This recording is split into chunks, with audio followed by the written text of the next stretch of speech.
Out to our great friend, a guy I've been cyber stalking since his first book came out on Nick Saban, The Leadership Secrets of Nick Saban. John Talty joins us to talk about his new book, The Price, What It Takes to Win in College Football's Era of Chaos, along with Armin Katayan. Mr. Talty, thank you for joining us. It's a pleasure to have you here in Idaho, sir. Thanks so much for having me. Well, first and foremost, when we take a look at how college football has changed, for people that aren't familiar with your work, can you tell us a little bit about yourself? Are you a fan? Are you a journalist? I mean, I know all about you, but how did you come up with this project, and what have you learned? Yeah, I think I'm both. I think to take on something like that, a project like this, I think you have to love college football. But I think there's things that I think we've all seen happening that I think has made people wonder, what the future is going to look like. And to me, it just feels like college football is at this inflection point right now where it's been a chaotic last few years from, name, image, and likeness and the transfer portal hitting really around the same time. Conference realignment has reshaped college football in many ways. We've got a 12-team playoff that goes into effect this year. There's just a lot of big change that's happening. And I think what we wanted to do is really dig deep and see how that was impacting people at every level. And so we focused on, some bold-faced names like Nick Saban and Jim Harbaugh, but also, what a five-star quarterback is going through in kind of the era of NIL, what it's like for the NCAA as they fight what feels like an uphill battle, trying to, have relevance really, but also to try to enforce its rules. And so we try to give you a 360 in-depth look at what it's really like in college football right now, because we talked to a lot of people and quite a few of them said, they've been doing it 30 years or 40 years or even 50 years, and that this last 3-4 year period has been the most chaotic that they've seen during their careers. Well, you make it sound so easy, but getting access to these people, we caught you on CBS Saturday morning along with Armin Katayan, who is, as you know, sir, has written so many books, was a CBS correspondent for 60 Minutes, wrote that great book, I think it was called The Program, concerning Mike Leach and the changes that were happening there. So these folks are fairly secretive, are they not? I mean, they just didn't say, hey, Mr. Talty, let me tell you how I'm really feeling. It must have taken a lot of work to get their trust to get the insights for your book, The Price. It was an extremely challenging book. There's no doubt about it. And it's hard. It was hard for a lot of reasons. It was hard to get access and get people to talk to you. It was hard to keep up with things that were seemingly changing every single day. And it was hard to, try to report a book like this. It's not all, rainbows and butterflies. There are some things in here that I think are very revealing in positive ways and maybe for some of the people involved in negative ways. And it's just, Armin and I have talked about it. And in many ways, it was, a high wire act. It was just trying to balance all of these different things and do so in a, professional and appropriate manner. But it was really tricky. And so I can't even tell you the amount of phone calls that, Armin and I probably had early mornings when, can you believe that this happened? Or, I can't believe this thing is now that we got to deal with. And so there was a lot of, evolution of this book along the way, a lot of things we had to change along the way. But, the end product is something that, I know that I'm really proud of. I know that Armin's really proud of. As you mentioned, he's written quite a few books, and he's told me he's put this one at the top of any of them. When you consider the magnitude of his career, that certainly meant a lot to me. And I know it's genuine because I know how much he put into this book and how tough it was for both of us to kind of come through on the other side. But I think the end result is really strong. And, all the feedback we've gotten so far has been great. Well, you've been the Nick Saban whisperer for quite some time. Can you take us through the process of Nick Saban deciding to leave the greatest run in college football history? Arguably, he would be favored to win the national title this year.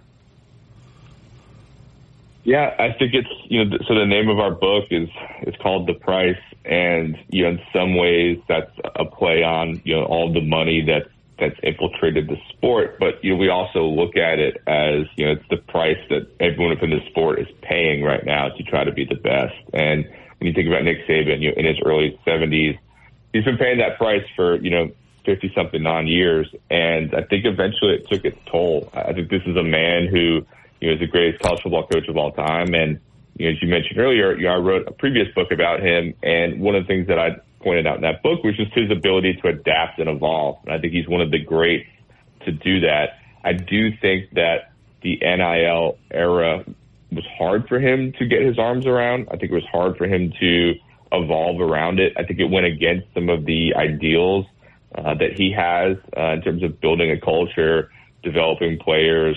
You know, he had coached in the NFL, so it's not like he's foreign to the idea of players getting paid. And it's not against players getting paid, but I think he wanted regulations and rules. And I think the unregulated nature of what college football has been for the last few years was very challenging for him. I think one of the things you need to know about Nick Saban is the top of the list is control. You know, he's a guy who likes to control everything he does during his day, whether that's wearing the same thing, eating the same thing for breakfast, eating the same thing for lunch. He's all about routines and control. And I think, you know, guys essentially being free agents every year, being able to walk into your office, demand money, and if you don't give it to them, immediately leave.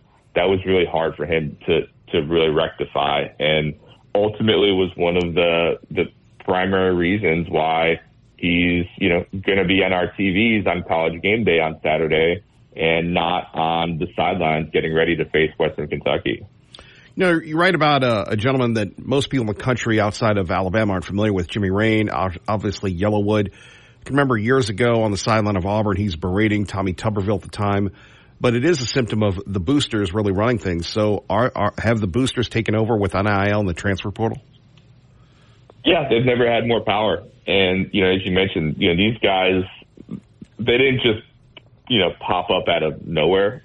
Quite a few of them, especially in the South, especially in the SEC, have been operating behind the scenes for a while now. I don't think that's breaking any news that they're, you know, what we affectionately refer to as bagmen who helped, you know, make sure players got money. But, you know, they've never had more power than they do right now. And I think Lane Kiffin was the first one that I saw put out this perspective, but I've heard it from other people since that, you know, right now some of these boosters, they're almost like mini NFL owners where you can have a major say on the personnel that are on your favorite team. And, you know, that can lead to some challenges. Certainly it can be, you know, fun to feel like you're having a major say. You know, I really want my favorite team to have that quarterback. I'll kick in $1 million to help facilitate that. And, you know, it's something that, you know, coaches have to deal with, and the power that those guys have now. I do think it makes people uncomfortable on all sides, right? I think that it makes,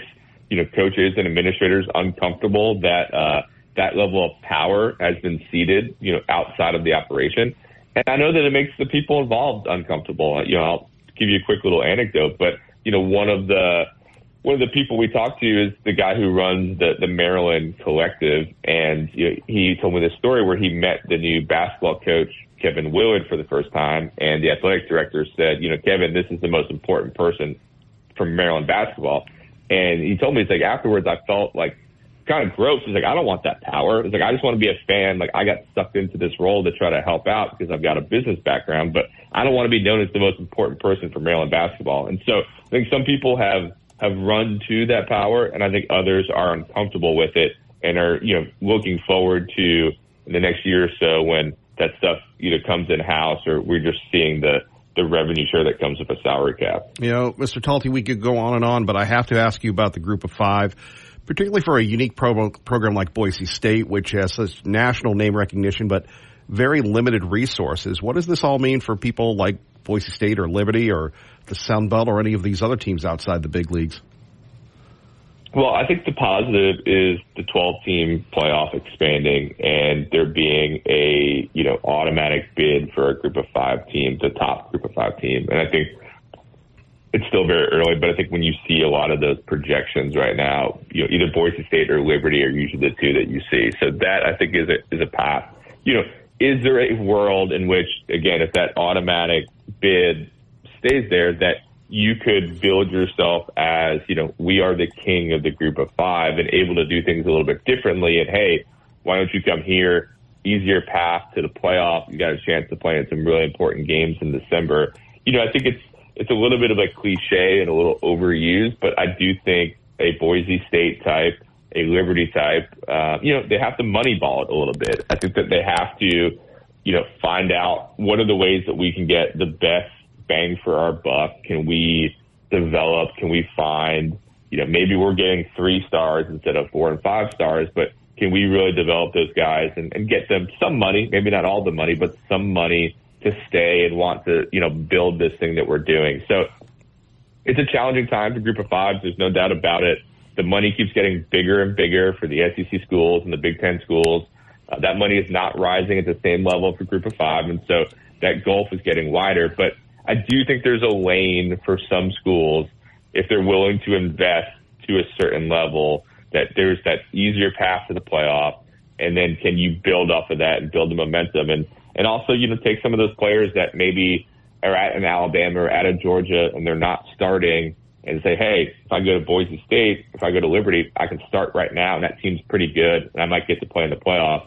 Maybe that's worth it for me. So I think they're going to have to be aggressive in that regard. Well, certainly you're aggressive in your book, Mr. Talty. Like I said, man, just a fan here in Idaho, no agenda, just love your work, love you with Paul, and really very proud of your work and what you've done, and congratulations on the prize. Thanks so much. I really appreciate you. All right, there we have it. John Talty joining us. And I know you're going to go, well, Kevin Miller, don't be, the goof talking about sports. I know there are a lot of people that talk about sports, but the idea of college football, and now it's going to the highest bidder, and it's amazing. And maybe maybe you've reached a point in life where you're a parent or you're a grandparent, and in the old days it was about you being the very best and you doing this. I see this, and Mr. Talty's probably in his early 40s or late 30s or maybe in his early 20s, but the kid writing this book, and I say that with the utmost respect, with Armin Katayan, this impacts us a lot in a way, even though maybe we're not big sports fans, but the idea of public funds going into universities, public funds going into supporting academics and athletics. You heard yesterday Dave Petzo talking about private equity. If private equity is going into this, you don't need tax breaks anymore. So, again, a little insight. You're going to go, well, Kevin Miller, what about Trump? Kevin Miller, what about this? We're gonna get to that coming up. Looks like the debate's going to happen. Kamala's running wild. There was an incident at Arlington. A lot going on. We sure appreciate you joining us here on KIDO Talk Radio. Don't forget our friends at Beacon Plumbing. They always tell you to stop freaking. Call Beacon. We appreciate their support of this fine endeavor we call the Kevin Miller Show in the morning. KIDO Talk Radio. And just an outside perspective of just the big money that has infiltrated and really ruined college football. But I'm a true believer. I went out and bought my little book here. Didn't get a comp copy or anything, but I've got my little fanboy. And a lot of people, they do good things. They donate to charity. They do this, or maybe they have a hobby like RVing or camping. As I've said before, my hobby is buying books. So there we have it. Full disclosure. By the way, very interesting story on our website, KIDO Talk Radio. Why so many people are coming from that state that will not be mentioned to Idaho. We decided to do a story on that state, and a lot of people are, the idea of California-isms, whether it's the license plates, whether it's this, whether it's that, whether it's the annoying people in the supermarket. Here's a good one. You can always tell a Californian when. And I'm not talking about the good Californians. I'm talking about the bad ones where they just get off the boat. They're in the supermarket. They take up the whole lane. They're on the phone.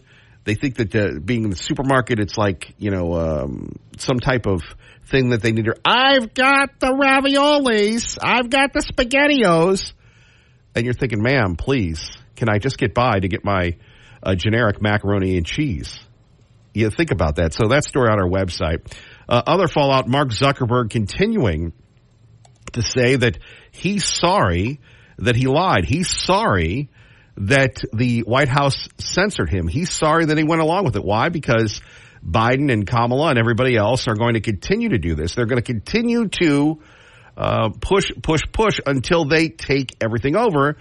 In other words, you're just going to have to ask, is nothing sacred with them? And Zuckerberg has figured out that if he doesn't stand up for Facebook, it's going to be Biden book, if you will.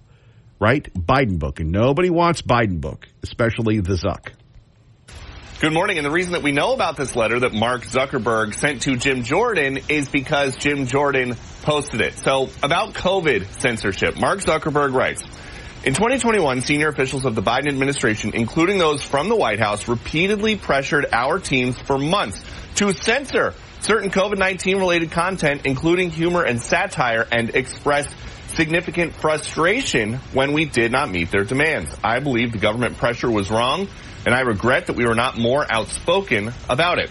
On that point, a few minutes ago, a White House official told us, when confronted with a deadly pandemic, this administration encouraged responsible actions to protect public health and safety. Our position has been clear and consistent. We believe tech companies and other private actors should take into account the effects their actions have on the American people while making independent choices about the information they present. And that's not all. Zuckerberg is also writing about Hunter Biden censorship. He says, when we saw a New York Post story reporting on corruption allegations involving then Democratic presidential nominee Joe Biden's family, we sent that story to fact checkers for review and temporarily demoted it while we were waiting for a reply. It's since been made clear that the reporting was not Russian disinformation, and in retrospect, we should not. Thank you, Peter Ducey. We'll get back to that. Remember, when you hear Fox News on the radio, you're listening to KIDO Talk Radio. Here's something. If you have a problem with your spouse, if you have a problem with a family member, if you have a problem with people at work, it used to be fake news. The new one is Russian disinformation. Kevin, you didn't do your report correctly. Russian disinformation. Kevin, you were late to work. Russian disinformation. Kevin, you need to stay late. Russian disinformation. That's a good one. Let's just blame it on the Russians. Putin was behind it. Putin. KIDO Talk Radio traffic. Good morning, Dave. Good morning, Kevin. From the G&G Installation Studio, traffic on the Freeway 84 coming eastbound out of Caney County into Ada County. Looking good, beginning to build in a bit of volume, but so far so good there. As you get to downtown Boise, State Street, you do have that construction right there at 16th and near the Capitol building. The Boise State Broncos train hard every day, and so does the team at Valvoline Instant Oil Change, and it shows. Get an expert oil change in about 15 minutes. Drive in today. No appointment needed. That's your traffic now on KIDO Talk Radio. All right, sounds very good, Dave. Appreciate you. Phone number is 580-5436. 580-KIDO, the selling of college football as we continue on. It's not about athletics or coaching. It's more about big money. Take a look at your forecast today. High today of 77. Boy, that's great. 77. Are you excited about that, Bo? Bo's just excited he made it here today. 48 is the low. 85 is the high tomorrow. 92 on Friday. Spirit of Boise Balloon Classic going on, and you'll hear Dave Burnett coming up very soon saying, please be very careful as you're driving around. You don't want to get distracted, see the balloons, and have a Greg Ferreira uh-oh. So now here we have it, Mark Zuckerberg, who probably now will be indicted, telling the truth about Joe Biden's censorship. Have demoted the story. I asked President Biden about this. At the time, his team was apparently trying to censor this Hunter content. You still think that the stories from the fall about your son Hunter were Russian disinformation as near campaign like you said? Yes. God love you, man. You're a one-horse pony. And we've still never heard anybody from the White House come out to admit what we all now know, that it was not Russian disinformation, despite what President Biden said there at the end of 2020 and what his team told us once they took office in 2021. Back to you. Hey, Mr. One-Horse Pony. Just reminding us of those sound bites. So even, I think, over a year in office, you asked Jen Psaki about the same thing, and they stuck to their guns. They said, absolutely, it was Russian disinformation. So that was apparently just their line? Yes, and they continued to treat that letter that was signed by a couple dozen former intel agents who were talking about their opinions of Russian disinformation. That remained the gospel here. And again, we know that this is not Russian disinformation. Yeah. But we've never actually heard anybody correct that the way that Mark Zuckerberg. Right. So breaking news, Mark Zuckerberg is about ready to be indicted. And here we have people thinking that this is a close presidential race. This alone should cause Biden and Harris to both step down. who would be the Speaker of the House? It would be Mike Johnson that would be the president. Now, that's a good idea. Hey, by the way, thank you for joining us. Appreciate you being here. You're listening to Live Local Talk about the issues that matter to you with me, good old Kay Millie. Do want to tell you about the biggest car sale in the Valley is back for Labor Day. That's right. A lot of people will be laboring. A lot of people will be having the day off. But our friends Aaron and Joel at Team Mazda's 5-day car sale at the old Kmart building in Nampa. Buy new or used with only $5 down. Make no payments for 5 months. Choose from 151 new Mazdas and 122 pre-owned vehicles. All you need for the down payment is just $5. That's right. Sound good, too good to be true? Check them out at the old Kmart store in Nampa. Aaron and Joel have lenders lined up and ready to approve financing with only $5 down during the 5 days for this sale, Thursday through Monday. Want more? Okay, they'll include a $1,000 Visa gift card with your new car. Can't beat that deal. New cars for only $5 down. No car payments until 2025. Down with that, big man. And get a $1,000 Visa gift card with your new car. Bring $5 out to the old Kmart in Nampa at the corner of Karcher and the Boulevard, where our team has relocated hundreds of vehicles to the parking lot for this sale. Look for the big white tent and buy a car with only $5 down this weekend. Please tell them Kevin Miller sent you. Appreciate our friends at Team Mazda. So here we have it. It's official. Censorship has been confirmed. And really, what's happening next? Censorship by the government. If this were Donald Trump, he'd be in jail. Oh, that's right. They're trying to get him in jail again. We'll talk about it next.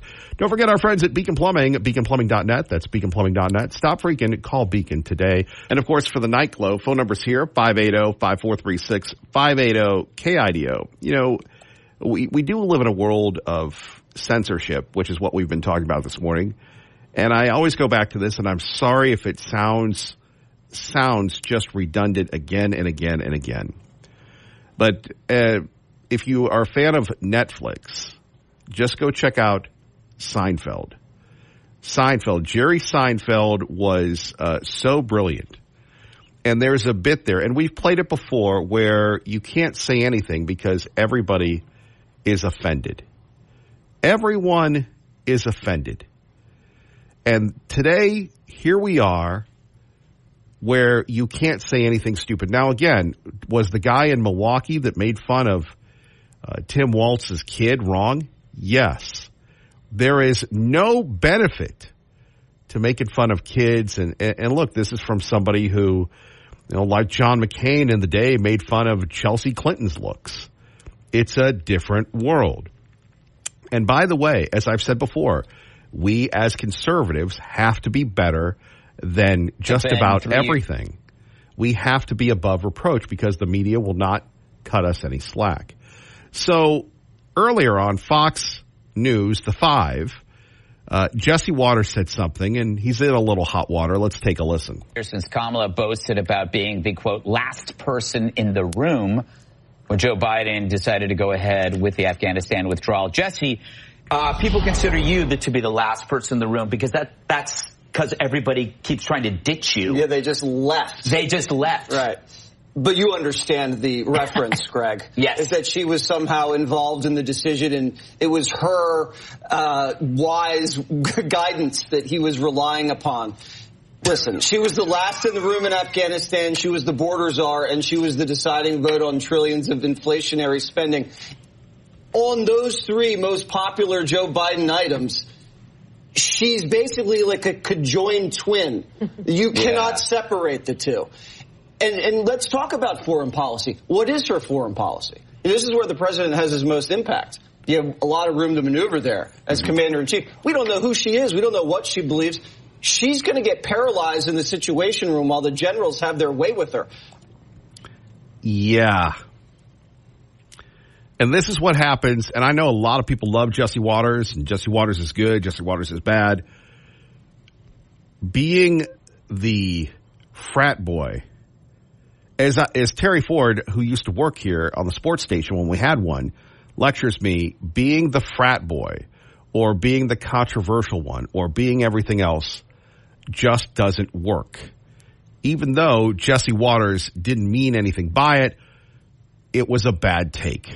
Right now, Jesse Waters. Jesse, I don't like that. Figuratively, Take again, it back. have their way with her, control her, not in a sexual way.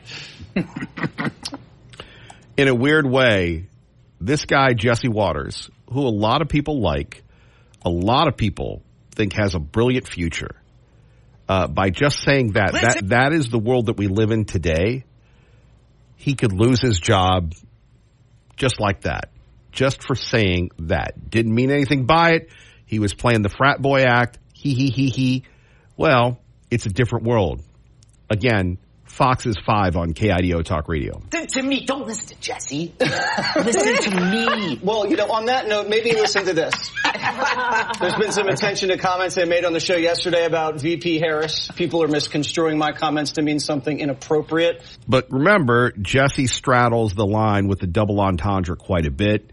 You just can't go there. That's why the guy that has this figured out and has for years is Sean Hannity. You just don't go there, because otherwise it's going to be advertiser boycotts. Otherwise it's going to be this, it's going to be that, and Jesse's going to be out of a job.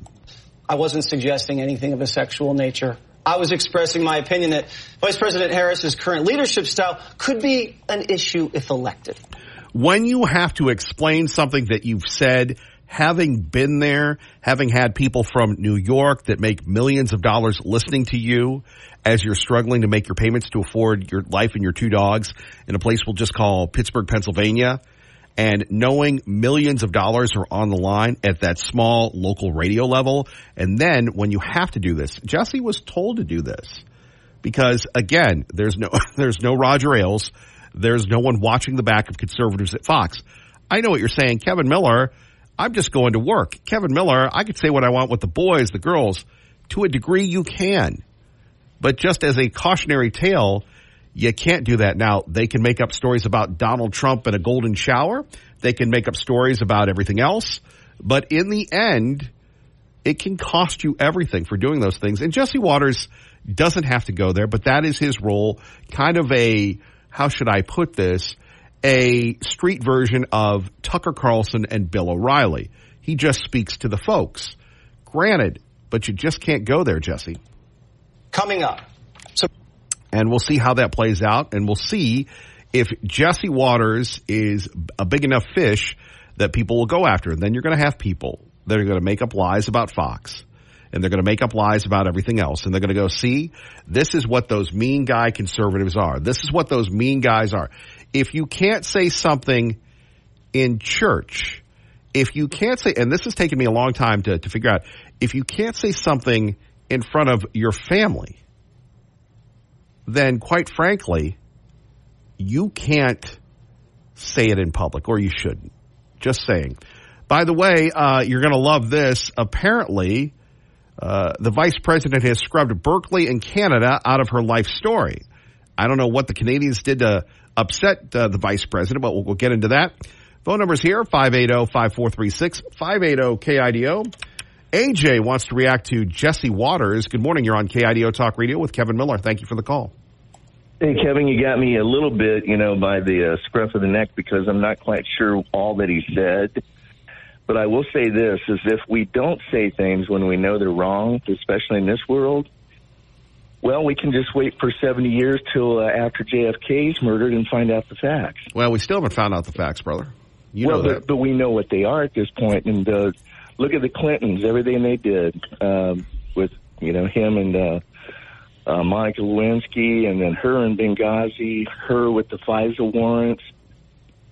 All of these things, it takes years for us to extract, and we still don't get all the facts. We've got a weaponized, police force in America that are working with politicians to be sure that they remain in power.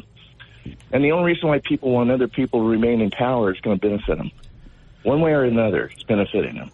It could be a promotion, it could be money, it could be all kinds of things. It's dirty.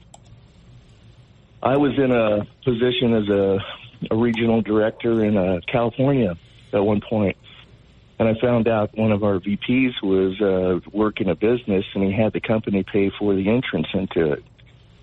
And because I was the controller as well, I saw it on record, and I looked up the state secretary's information on it, found that he had given $30,000 supposedly to buy in his business that the company paid for him. I go, what? You can't do that. So you got to be able to speak up, and I lost my job for bringing it up, but I don't care. Doesn't that stink? You did the right thing. And that's the way, most employers are today. They don't want the truth. They don't want anything else except when it's convenient for them. Well, no, it's not only because of that. It's because everyone else in the upper echelon of the company was involved in doing stuff like that as well. So no one wants to get exposed because then everyone gets exposed. And that's pretty much, I got to say this, 80% of the time when there's something going bad in this government, it's due to the fact that a Democrat's involved in it. And I'm sorry, that's just the truth. I mean, just look at it. How many Republicans do you have pulled up that are involved in this whole JFK assassination? How many, with the Hillary Clinton, how many of the people in that FISA one thing were Republicans? How about Benghazi? Just look at it. Look through history and you can see how these people are. Well, look, wait a minute. Let's go back to Gary Webb. Okay.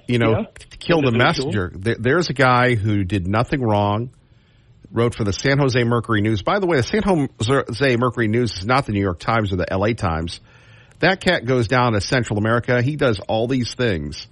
And again, I just saw the movie brilliantly portrayed by Jeremy Renner, but he shot himself in the head twice to kill himself. I don't know how many suicide people do that, but there's no outrage for Gary Webb, who did the right thing. So, we take a look at being men and people of principle. Society teaches us if you're a person of principle, it ain't going to end well for you. Exactly, and that's sad because look at the founding fathers. They were willing to give up everything, their lives, or anything they had, their family, watch them being murdered right in front of them. Yeah, let's not, hey, God's principle is profound, and we're supposed to adhere to it. And this is the big issue. You take schools and you take morality and Christianity out of it, and now you're teaching transgendered stuff instead. We've just turned this country into a cesspool in a lot of ways, and it's tragic. And so I got to tell you, anytime I hear anyone that stands up and they lose their job, they should be given sainthood. They really should. And, sometimes you get bombastic because you're just tired of listening to it. You're tired of watching the lies happen right in front of you, and you can't say anything about it. So we all can't be like Reagan-esque every minute of the day and be able to sit down and ponder on it, how we're going to say it. Sometimes it just comes out, and I think it's tragic. Democrats can say anything. Look at Christian Welker. Well, no, I'm with you on that, but on the other hand, you really can't. I mean, what the heck was that guy thinking? I agree. Again, when you push people into a corner over and over and over again, at some point they're going to come out. It's just like caging a wild animal. You're supposed to give them a way to escape. But I got to tell you, this is what's happening in the U.S., and hey, this is what ultimately leads to wars. Enough people get mad and they say, that's it. You're right, AJ. I got to run, but thank you. Okay. All right. I appreciate you. Paulie, we're going to get to you in 2 seconds. Kevin Mill in the morning on your home for Hannity right after Clay and Buck on Idaho's talk station, KIDO Talk Radio. KIDO Talk Radio. Your morning cup of Sean. This is the Sean Hannity Morning Minute. You've got the deep state, that would be in this case the FBI, 51 former intel officials that knew absolutely nothing about Hunter Biden's laptop, organized by Wink and Tony Blinken to go out and lie to all of the American people in the critical weeks before the 2020 election in what would have likely had a dramatic, profound impact on the outcome of that election, and they interfered in it because they had been pre-bunking what was a story they knew to be authentic and true. What does that say about this country? We don't have liberty. We don't have freedom of speech. We have government censorship. This is the stuff of banana republics, for crying out loud. This is not a free country. The conservative underground meets later today on the Sean Hannity Show. War, inflation, and recession. Did you know that experts call gold the everything hedge? Gold goes far beyond hedging against inflation or the stock market. It can potentially even guard you against today's wars in Ukraine and the Middle East. Not to mention the great economic danger of a recession coming, which is what we're all worried about. And that's why gold just hit another record high. And central banks, they just keep buying gold at a record pace. It's Linda here. Join me and thousands of people who have called Goldco the #1 rated gold company. It's time you diversify your money with time-tested safe haven assets, physical gold and silver. Today, Goldco is offering our listeners up to 8 years in free IRA fees plus up to 8% in bonus silver with a qualified account. Call 855-815-GOLD for free IRA fees, free bonus silver, and a free gold and silver info kit. What are you waiting for? Call 855-815-GOLD. That's 855-815-GOLD. Do it today. You can't wait. KIDO. Welcome back, Kevin Miller in the morning, KIDO Talk Radio. Hello, Paulie. Good morning, Kev. Good morning, Paulie. Can you hear me now? Sure. Okay. Wonder if you hear me. Yeah. What we're having is a mild form of tyranny, where it's making a scratch surface right on top of your skin, and so it's kind of like a minor irritation. We haven't had the full on one yet, and that's if Kamala gets elected. That's what we'll have. We'll have not just socialism, we'll have marxism. And those 20 million people that came over the borders, and how many other children and women were disappeared wherever they went. They'll come out of the woodwork, and they will be our replacement. I don't know if you've heard that term yet, but that's what we'll have as replacement for us. And it's kind of sad. It almost sounds like science fiction, but it seems to be happening with more regularity. And so I think we need to be cautious. And I think we need to be ever vigilant. Where the Minutemen would have come to the forefront, not just the Patriots, but the Minutemen. And they would have to know what to do. Right.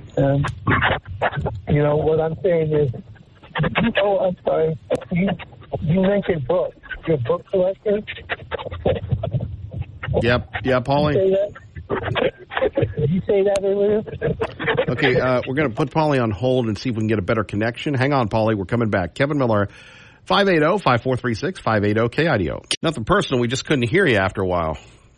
Yeah, there's a problem with me putting the phone that I have in a sheath so I can be hands-free. No worries. When I'm busy doing something. No, I wanted to kind of wrap up. You mentioned earlier that you like books. I do. You like to collect them?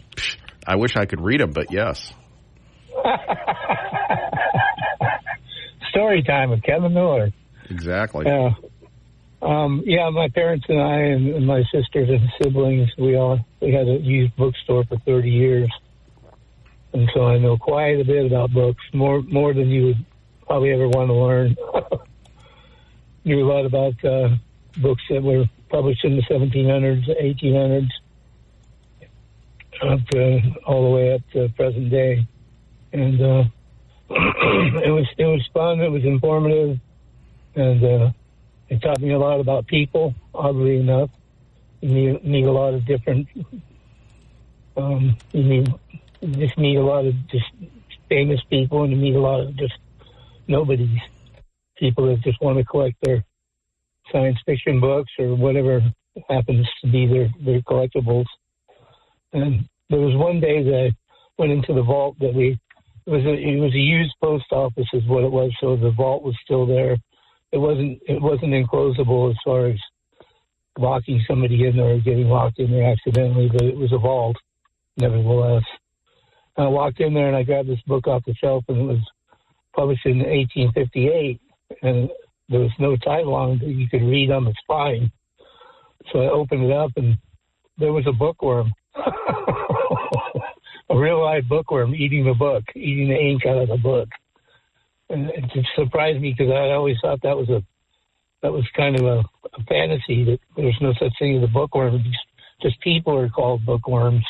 And then here I am, got this bookworm in my hand. I was surprised, to say the least. But I met Arnold Palmer, a number of golf people, because where I lived at the time, they had the Bing Crosby National Pro-Am long before it was called the AT&T. Yeah, long ago and far away. But you saw that bookworm. Did it bite you? No, it was just doing its thing. It was eating. Eating a book, literally. Yeah, it was eating a book. Buy your books and buy your kids, send them to school. What do they do? Eat the covers. Buy a truck, get a gun.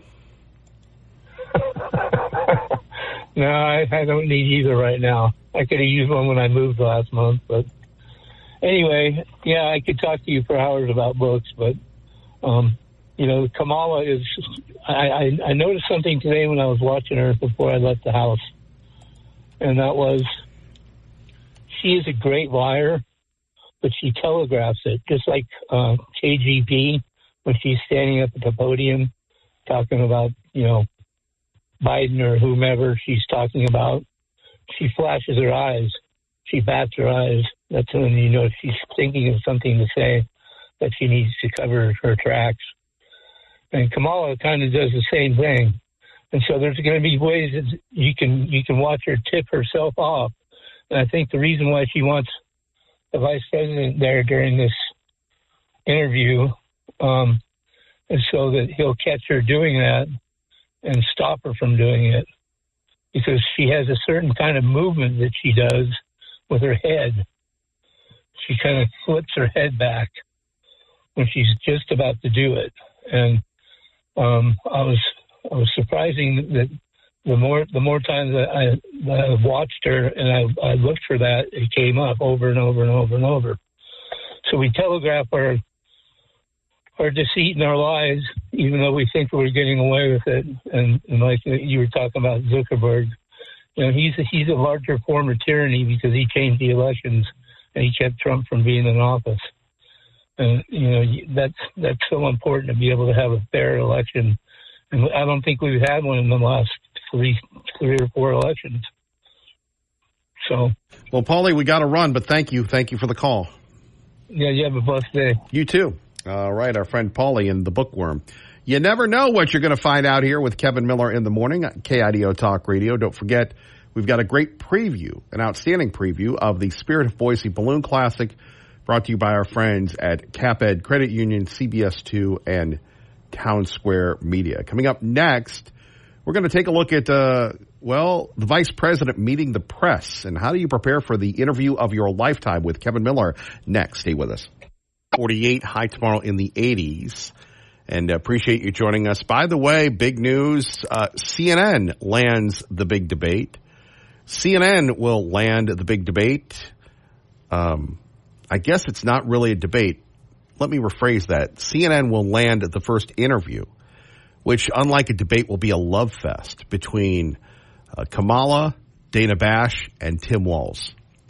This will be the first time the nation is introduced to Kamala, the vice president. And the fascinating thing about this is we've never seen this before in American history, American political history, where we have a candidate that did not go through the primaries. She was the second person on the ticket, Democratic liberal lovers, who has not really faced any questions. They've really kind of kept her in the closet, the vice presidential closet. And unlike Dick Cheney, unlike Mike Pence, unlike Joe Biden, they just kind of left her in there. And apparently, according to some published reports, she would spend the day playing solitaire in her office. And you've had massive staff turnovers and everything else. So, how are they going to prepare her for this big debate? Well, obviously, the big debate that we're looking at here is with Donald Trump. And now we're changing the rules and everything else and all sorts of things. And you're going to have Dana Bash, who's not going to ask the hard-hitting questions, but you're going to have her giving the vice president an opportunity to reintroduce herself. And obviously, we're going to gloss over the border wall.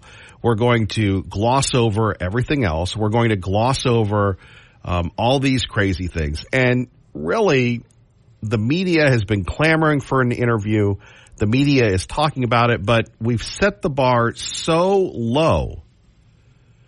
We've set the bar so low, like with Joe Biden, that if she just shows up and can stand and sit and answer questions, it's not like a Donald Trump interview. It's not like a Donald Trump interview. It's going to be something along the lines of, well, how was your morning? What did you have? Never mind the flip-flopping on the border. And folks, on the subject of transnational gangs, let's be perfectly clear. The president's medieval vanity project is not going to stop them. By the way, she wants a border wall now. That's right. She wants a border wall. She wants to build a border wall. Now, this is the administration that put her in the limelight to handle the border. Handle the border and do all the great things. She didn't. She dropped the ball. Crazy. Before we get to another topic, just one more thing. This is from the Michigan Secretary of State. Quote, if someone violates the law and not certifies the election, we will come for you. If someone were to violate the law and not certify the election at the local level, we will come for you. So any local certifier thinking of skirting the law and not certifying the vote, don't even think about it, because we'll get. We're going to get you. This is how a republic ends. A theater of the absurd, a theater of idiots. I know in Idaho we don't like to call people names. But how stupid is this ad? Could you imagine Phil McGrain, likable Phil McGrain? Phil McGrain, who's the Secretary of State. Some would say if there hadn't been a three-way race years ago, he would have been the Secretary of State, the old Ada County clerk. And he's, all of a sudden you're watching your favorite television show, or you're watching Hulu or Amazon Prime, and you get the ads, the local ads, and you think to yourself, okay, I'm just sitting here hanging out, minding my own business.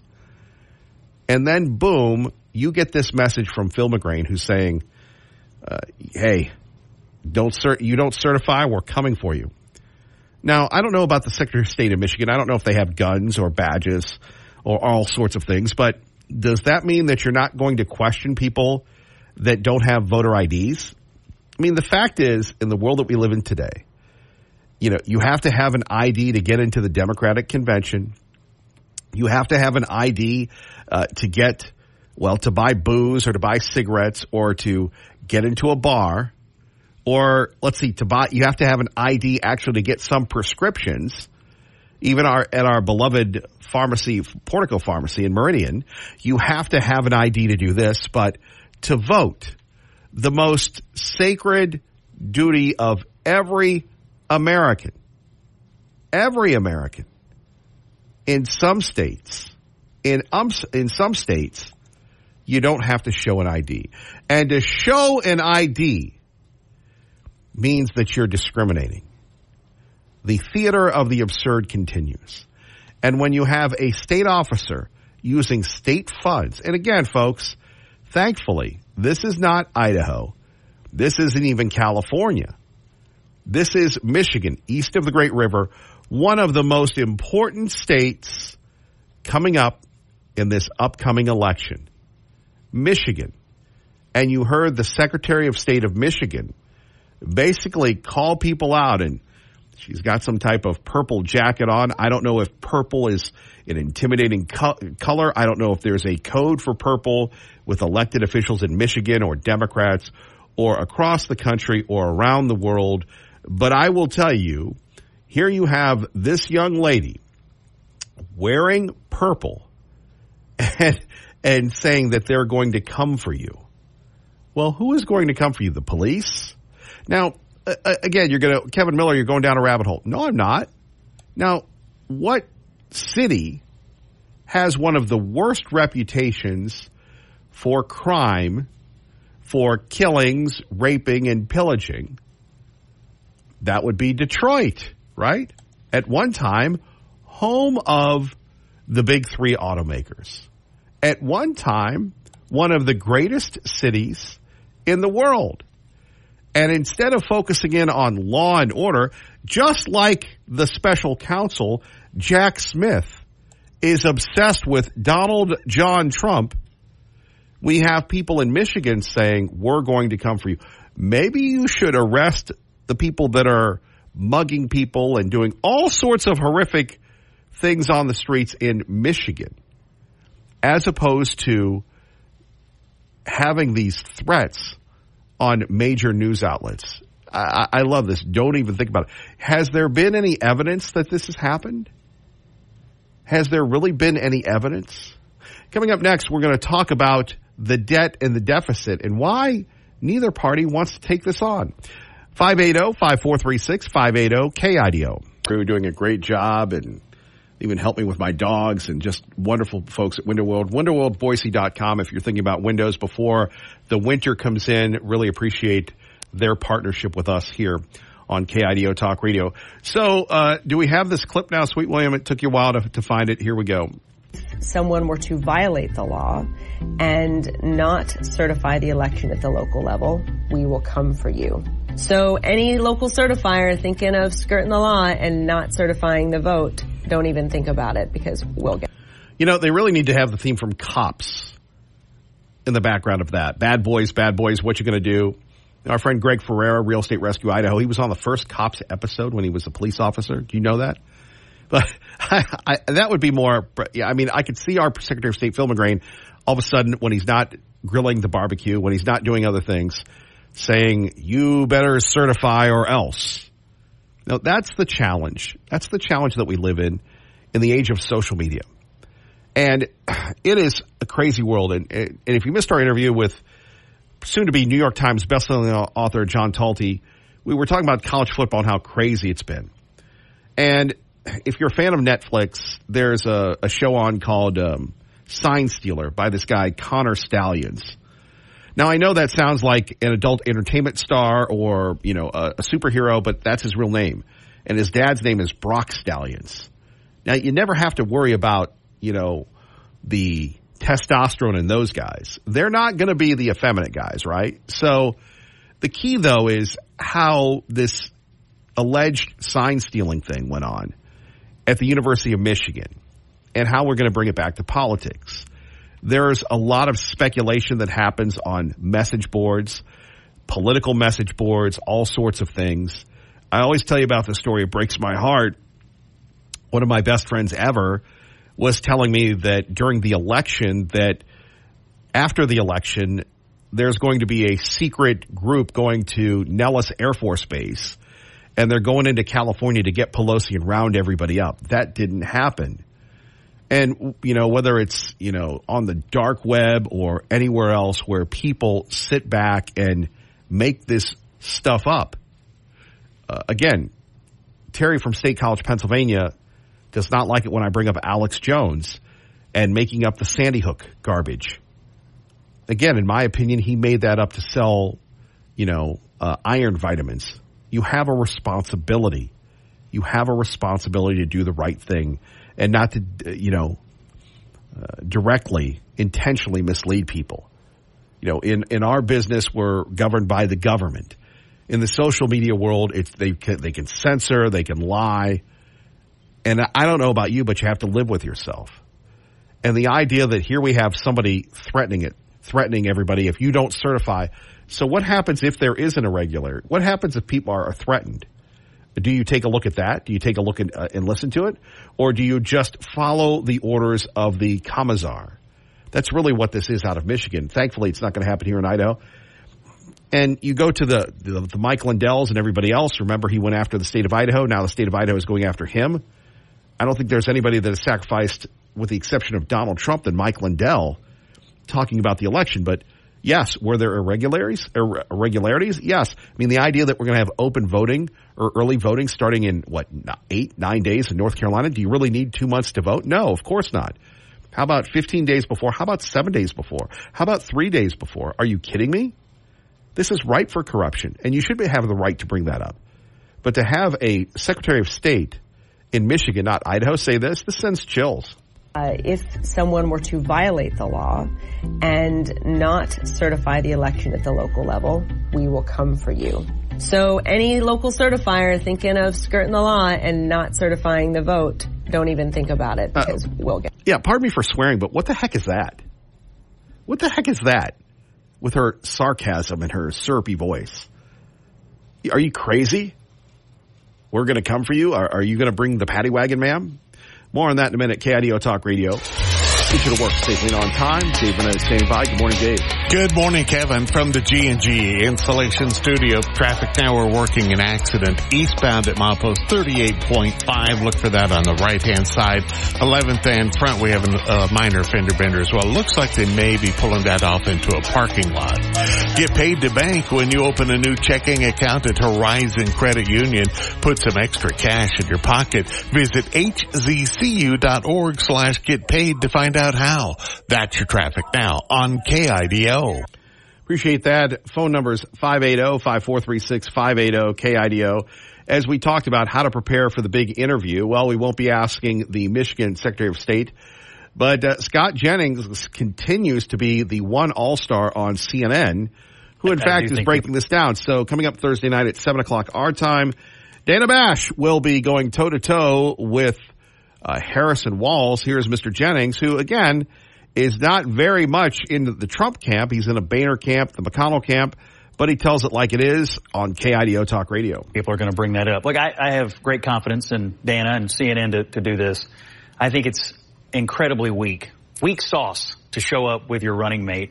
The fact that they don't have enough confidence in her to let her sit herself, the actual top of the ticket, and do a single interview. In fact, I think the hand-wringing and the gyrations over this over the last month show a troubling lack of confidence in her political ability, which also makes you wonder as a voter, well, what kind of president would you be if this kind of a small-time decision, can we do an interview or not, what does that look like for your decision-making process, so on? So, I think Republicans are going to think it's pretty weak to show up with effectively someone to take up half the time.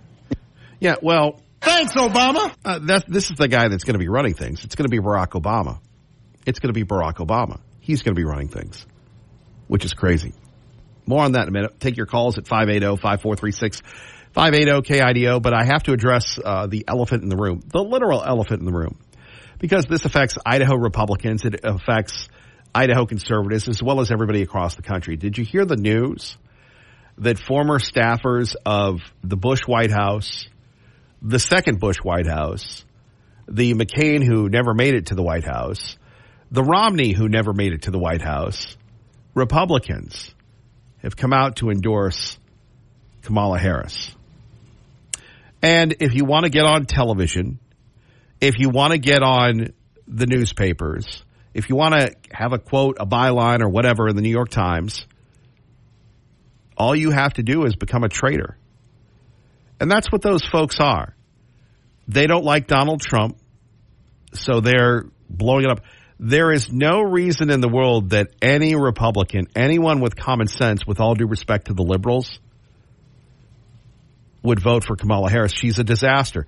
Kevin, that's a personal attack. Take a look at the economy. Inflation's going down. Yeah, tell that to the price of cherries or peaches at Albertsons or Winco. Tell us about the price of gasoline. Tell us about the price of going to, to the doctor or to insurance companies. We're making less and spending more. You can't sit there and say you were the vice president under the regime, the Biden-Harris ticket, and not be responsible for it. Say what you want about the Clintons or Obama or anybody else.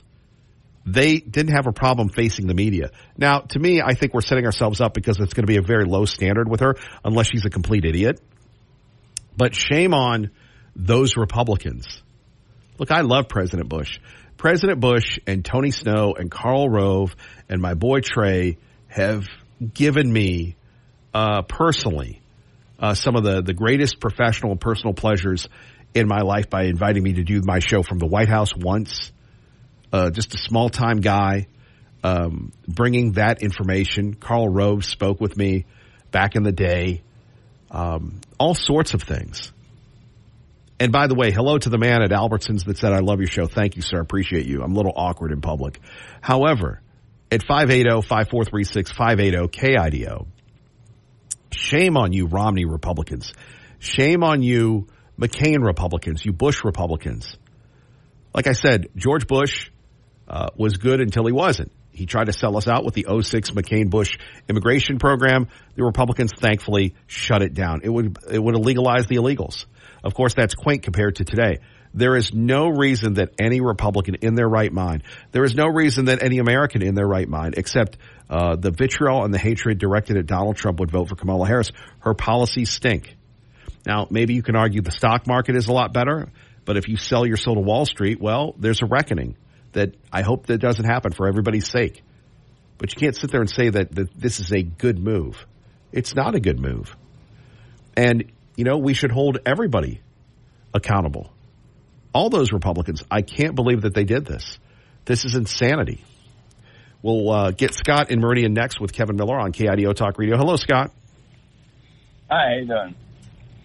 Hey, I think a lot of people see Trump as very dangerous because he thinks that the Atlantic Ocean would protect us from Russia if they were to take over Europe. That's very dangerous thought process. Okay, anything else? Yeah, can't you pronounce her name correctly? It's Kamala. Kamala? No, it's Kamala. Kamala? No, Kamala. That's the answer to your question. I can't pronounce it correctly. I think you do that on purpose. And that's the fat slob you are. Yeah. Anything else? Wow. That wasn't very nice. I guess Scott had a bad day. Anyway, it's Kamala? Thanks for the call, Scott. Appreciate you listening. Don't forget our friends at Be Comply. Well, okay. Now, here's a good one, okay? So, I don't know. I guess you describe it as Jerry Garcia or something like this, but I walk around with a penny shirt on, with shorts. You'd have to say I have no skin pigment, right? There is no tan, and when it happens, it's a feminine red, or a feminine reddish pink. It's not even red, it's like pink. So you have to be self-aware of that. And yes, I have a protruding waistline. I've had one for years. Do you think I've never been called a fat slob before in my life, buddy? But if that makes you feel better at night, well, God love you. We appreciate you, Scott. Kevin Mill in the morning. Don't forget our friends at Beacon Plumbing. Stop freaking, call Beacon today. Appreciate the feedback, the good, the bad, and the rotund. Coming up next, big day today in the Treasure Valley. You've got the Spirit of Boise Balloon Classic going on. Bo, you see any balloons? Oh, we don't get to see balloons because we have the lovely apartment building that blocks what it once was a lovely parking lot here at the Broadcast Center at the George Armstrong Custer building. We've renamed the building here, at least our portion of the building, the George Armstrong Custer building here on KIDO Talk Radio. So here we have, and if that is offensive to you, I'm sorry, but Custer did get it in the end, so maybe that's whatever. Or we could call it the William Tecumseh Sherman building. No, we can't name it after any great Americans. How about U.S. Grant building? The Grant. We could call it the Grant. We're down here at the Grant. Anyway, I don't know. Bo, can you take a look and see if there are any balloons flying right now? Like I said, the apartment building is blocking our view. But the balloons are going on. Riley Gaines tonight in Meridian. You can go to my site, my social media site, to get more information on that. Idaho Majority Club, or you can look them up on Facebook to keep the majority, to keep Idaho red. That event is going on in Meridian. I think there's still some tickets available. Jelly Roll tonight at the Idaho Center. So big events going on here in the Treasure Valley. And we'll have a story on Jelly Roll coming up and where you might find him if he's roaming around. By the way, hey man, Jelly Roll's a big guy as well. Of course, I don't have the face tattoos. Let's get back to a couple things. Locally, what is that, Sweet William? What is that? Oh, that's right. Boise swore in the new police chief, the guy from Tucson. Tucson Tim. And he seems like a very nice man. And every time we talk about the police department, we don't get really a lot of phone calls, but to our friends in law enforcement, and it was wonderful watching the coverage. And I don't know, like I always say, it's always a blessing to be with you because we do consider ourselves the tip of the spear, the edge of the sword, if you will, and to say things that people in Idaho don't normally say. So I'm watching one of the stations last night, and, you know, they kept going, and I understand these people don't have a lot of life experience. These people don't really have a lot of professional experience. Working here is their first and only job, and maybe it's their identity, maybe not. They seem like lovely people. So as I'm watching the coverage on this one particular station, they kept going back and forth about the experience, and they were so redundant. One of the things they teach you in journalism is quit being redundant, quit using the same words over and over again. Talking about the new Boise police chief. And dude, he's got people would say that he's a ginger. I find that term derogatory, but he's got fair-haired features like me. He's bringing in his family.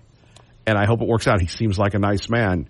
And the mayor talking about the police and the needs. Well, you ignored the police and the needs for 5 years. And I'm sorry that it's odd. And I hear that the assistant chief from California is really a good dude. I've never met him.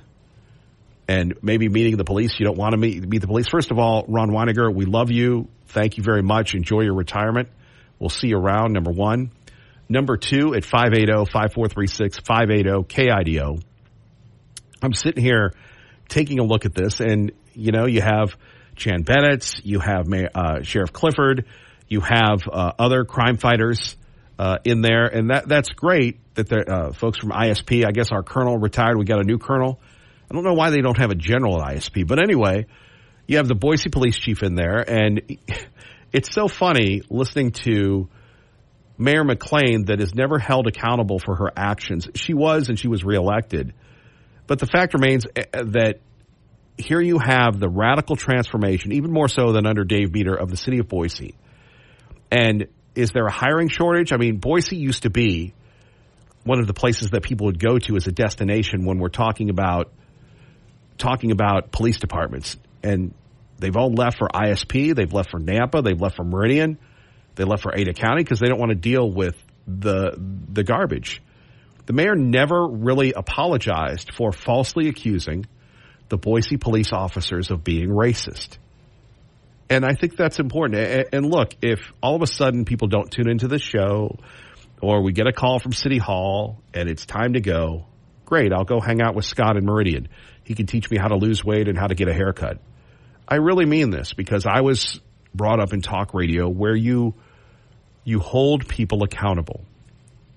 And as I was watching the coverage last night, and everything's wonderful and everything's great and it's all cheesy and rose-colored glasses, and that's really the vibe you should have here, but I can't. It's not who I am. And at 580-5436, 580-KIDO, I sit there and I think of the mayor of Boise all of a sudden, like Kamala Harris, who all of a sudden is a border czar, all of a sudden talking about the police officers. When's she ever been on a ride-along?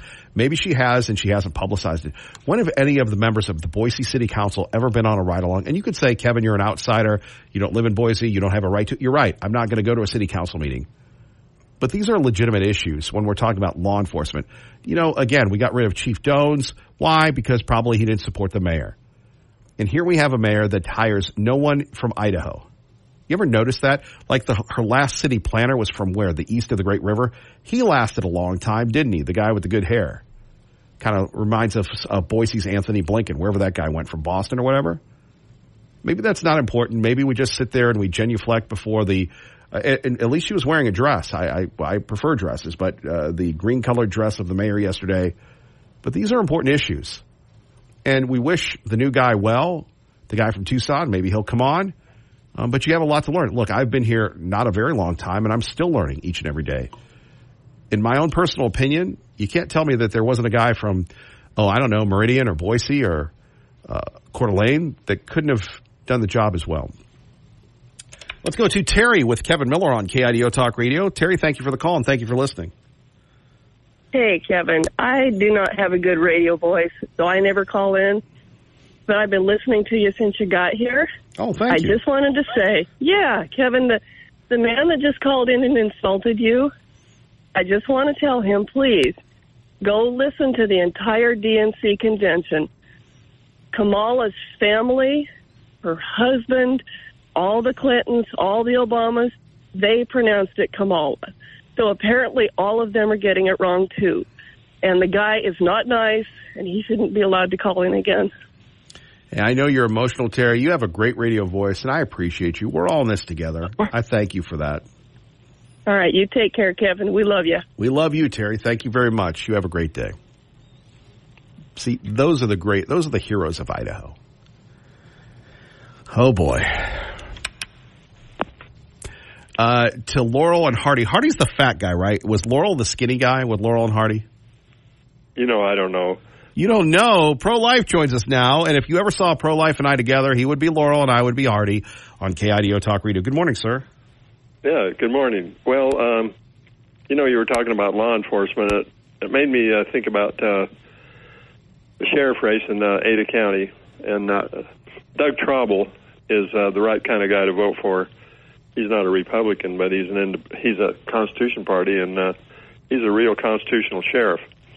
But anyway, the thing I called about is to talk about ranked choice voting. Now, I'm calling all of my legislators and my sheriff and all the different people that I get to vote for.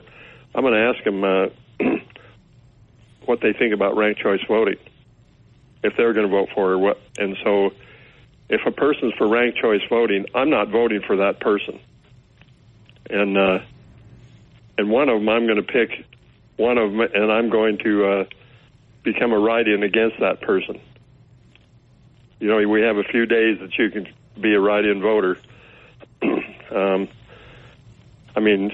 But you have to file, with your county clerk or the state if you're going to be a write-in voter.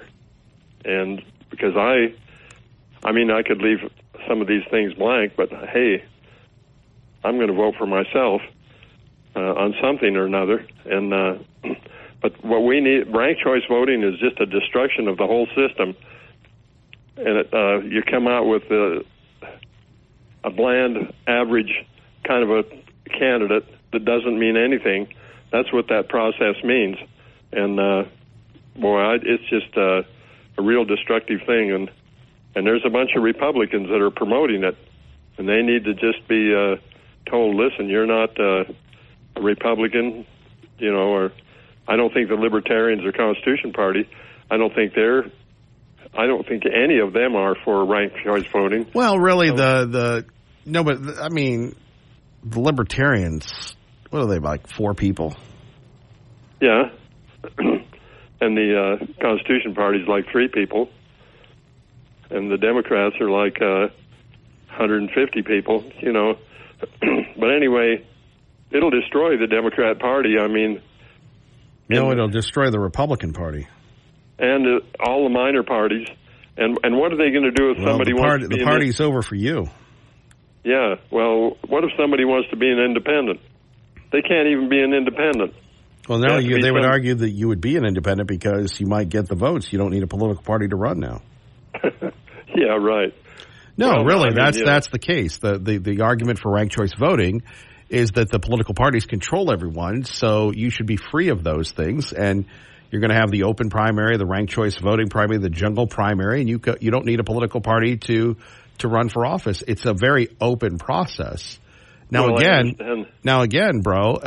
Yeah. I'm a Republican. I'm a conservative, and I ain't down with anybody that gets rid of our advantages. It's like all of a sudden we're going to play. The other side gets 12 guys on football, and we get 4. Yeah, but our advantage is this. Well, wait a minute. You're not a Republican. Well, conservatives are. I'm not a Republican. I never will be. I'm a Constitution Party. I'm independent in the Constitution Party. They don't like me in the Constitution Party. That's right. They threw you out. Well, they voted against me, but they gave you the boot. Right. But anyway, you can always come home with us. You always have a home with us. I know, but see, the thing is that Republicans win because everybody thinks Republican is it, and if you have an R behind your name, you get voted in. That's not right. So there's a bunch of Democrats running around with R behind their name, and they're at the high offices of the state. Governor Little, he's pretty much a D, but he's an R. No, he's not. He's not a Democrat. Well, he's not, but he's a real liberal Republican. Something? If he were a liberal Republican, he wouldn't have signed the life law. He wouldn't have signed the law helping young girls in sports. He wouldn't have done a lot of things. Now, again, we can all agree to disagree. I'm sure there are a lot of things that you do and I do that the governor doesn't like, and vice versa. But would you rather have Lauren McLean as your governor? Because she can only say Joe Biden. But see, Governor Little, he doesn't promote the moral issues, and he doesn't promote Trump coming to Idaho. Well, what Republican does, pro-life, I got to run, but thank you. Let's go to Ron Grant, who joins us now on KIDO Talk Radio. Ron, great to have you with us. Always a pleasure. Paid for by Ron Grant, your safer money specialist. And Ron, back to you. It's great to be with you, buddy. We want to make sure everyone understands there's a better way to keep their money safe. I provide for my clients a lifetime of security thanks to a lifetime of income. And if you're self-employed, listen up, pay attention. I can help you put together a pension-like product that you can't outlive. And then, of course, when you've passed away, your beneficiaries will get the balance.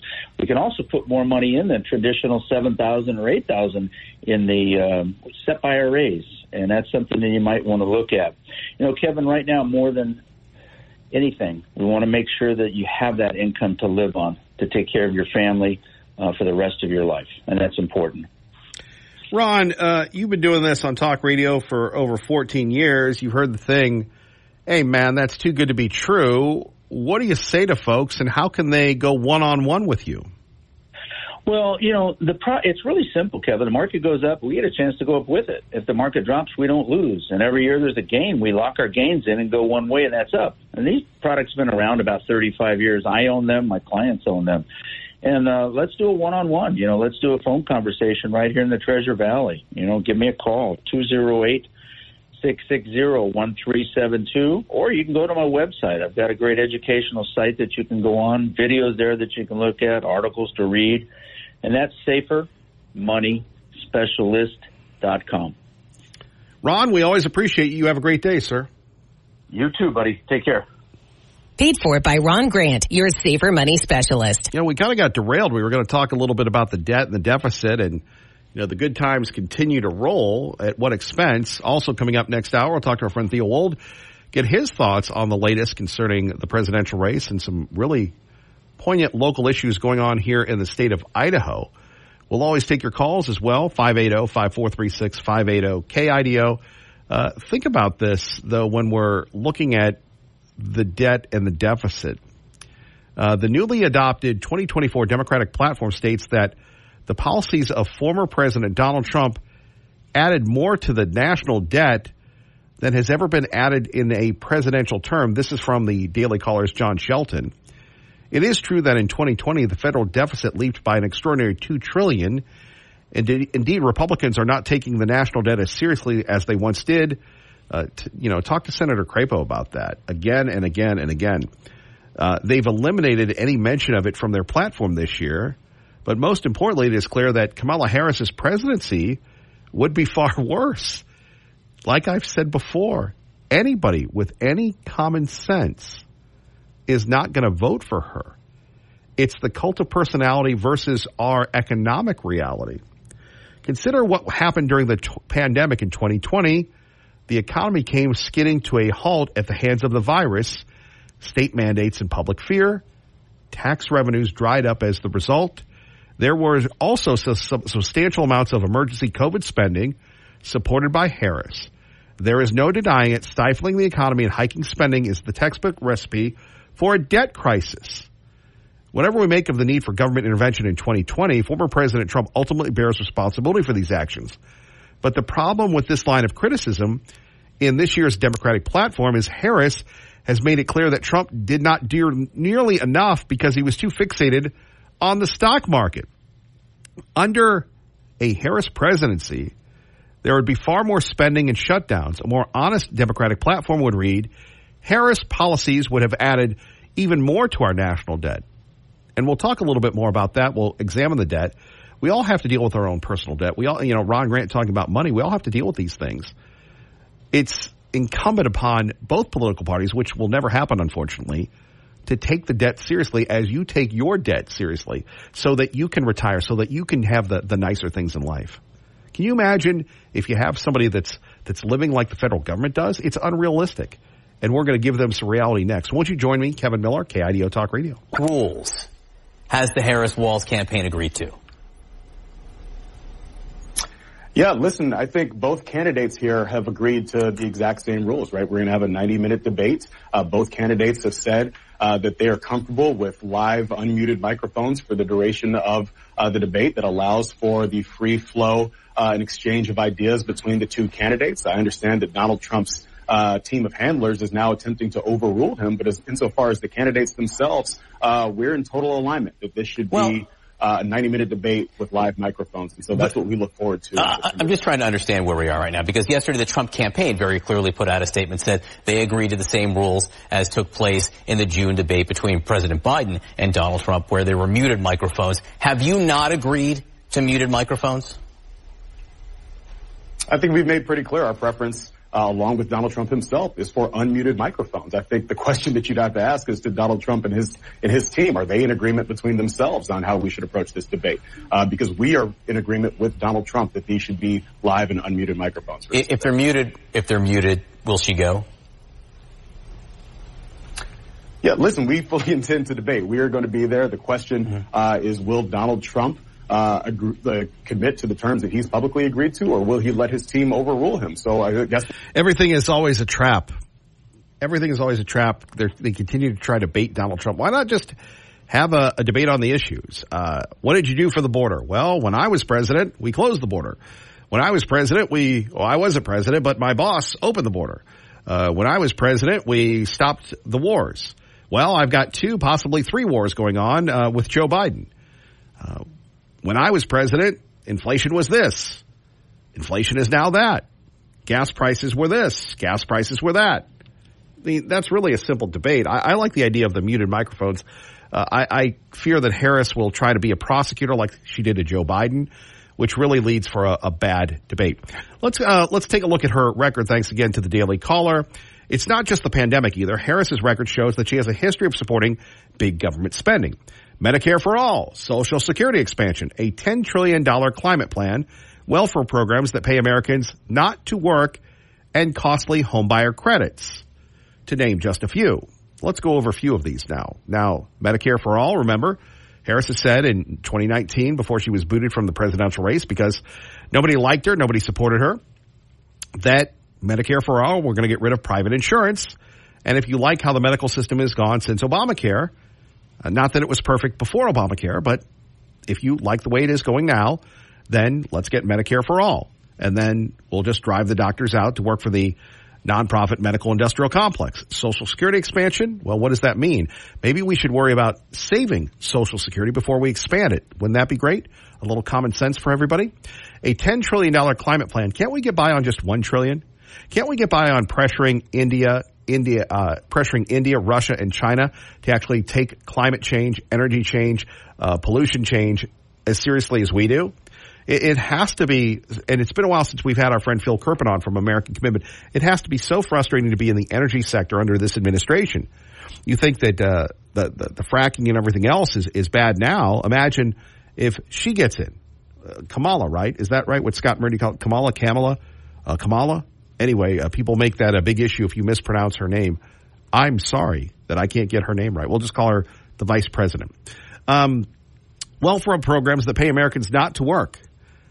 You know, if anybody's ever been on unemployment, and if you ever have a good unemployment check, which is rare, it messes with your head. It messes with your head because you go, wow, I can just hang out and collect money. And now we're going to solve the housing crisis by giving people home buyer credits, which we know what that is going to do. I love the good intention, but all it's going to do is just raise rates. There's a great home buyer program in Idaho that if you have a good job, and our friends in the mortgages industry, whether it's, Annie with Guild Mortgage or Terry or Amy with Guild, or anybody else, Clint with his mortgage place, anybody else that does mortgages. If you had a mortgage company, I'd name yours. These are just the people that I know. But if you have a good income and you're doing well and you're stable, it's not going to kill you to have an overwhelming down payment. You can keep your down payment low and you can get into a home. I can't remember what they call that, but it's a wonderful program.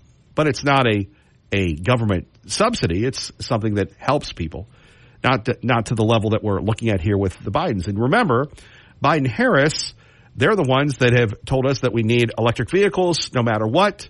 You will buy an electric vehicle and you will love it. And don't forget our ban on fracking, price controls, and everything else. It sounds more like communist Russia, communist China, than a place that we call liberty, the place that we call Idaho. Certainly we need to do something about our debt. Harris is not the person, and neither is Schumer, and neither is Pelosi or Jeffries or anyone else to make that argument. It has to come from leadership. It has to come from adults. And it has to come from Republicans, not the ones that have endorsed Harris. They should just jump in a bath of cold water and become liberals. More coming up next. Kevin Miller, KIDO Talk Radio. Not on the media or working with the Claremont Institute or, standing up for what's right. He joins us on KIDO Talk Radio. Mr. Wold, thank you for joining us.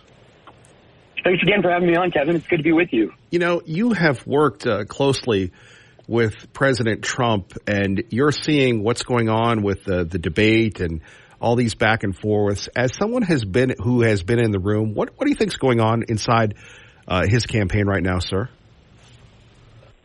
Yeah, I think the one thing the left continues to underrate about President Trump is his creativity. People really want to position him as, sort of a very conventional figure, a conventional business figure, a conventional politician. But President Trump is an incredibly creative and original mind. He's always looking for new ways to discuss the hot button issues and put them in terms that people not only will understand, but will resonate with them. He's always looking for new ways to find openings and vulnerabilities against his opponents. And he's also, he's looking for new ways to really make sense of his own vulnerabilities, his own weaknesses. And some people, who love the president will say, well, President Trump doesn't have any weaknesses. But look, every politician, every leader does. And right in the news break there, the discussion was about the rules for the next debate, right? And they said, well, the Trump campaign had essentially insisted on muting the mics when the other candidate is speaking. At some level, that's so that there can be no gotcha moment that the media can then weaponize. Harris has a planned rebuttal that she just interjects and cuts the president off and tries to make her moment for some soundbite for CNN or MSNBC. The other part of that, though, is President Trump acknowledging that, hey, he has a tendency to talk when he shouldn't, to cut off another candidate, and having the mics muted sort of helps him control that impulse. That's the mark of a good leader. And I think that's one of the things that the left continues to underrate about President Trump is he's always thinking anew, and he's always finding a way to improve as a leader and a statesman.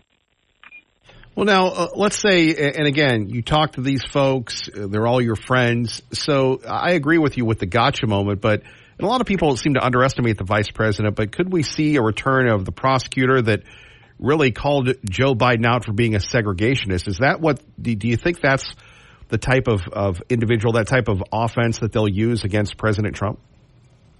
Yeah, I think so, because, remember, I think you're exactly right, Kevin, because I think she's got two audiences in this debate, right? She has the obligation of speaking to independent voters or voters whose mind haven't been made up yet. And, look, you can go look at the polling on this, and everyone has a different view of how much of the electorate is still undecided. Some say as little as 7%.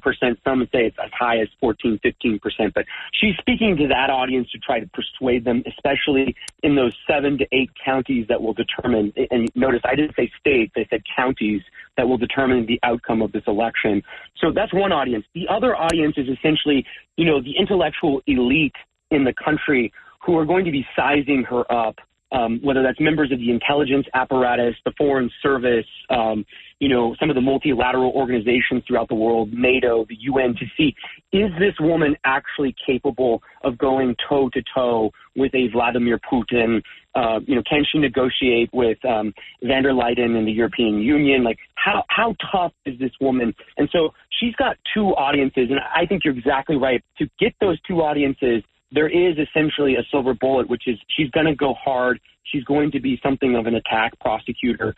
And I wouldn't be surprised if she brings up some pretty salacious or unsavory criticisms of President Trump to establish those bona fides as someone who can attack and attack from a position of strength. Theo Wold joining us, Kevin Miller, KIDO Talk Radio. And that's where really the strategy comes in, where she could say something inappropriate. The president, it seems as if they're trying to bait the president, which is odd considering she really is the pseudo-incumbent. Yeah, isn't that funny, Kevin? That really is one of the unspoken parts of this election. And, you hit the nail right on the head there, which is she is the incumbent. Again, in the news break there, they mentioned her reversals on the electric vehicle mandate and the wall. We've heard about the left's opposition to the southern border wall now for close to 10 years, and that this was going to be catastrophic to the relationship with Mexico. False. It was going to be catastrophic, for human rights law, that people would starve or they would be without water in the desert. False. That it wouldn't work. False. That it was opposed by ICE and CBP and the other sub agencies at DHS. False.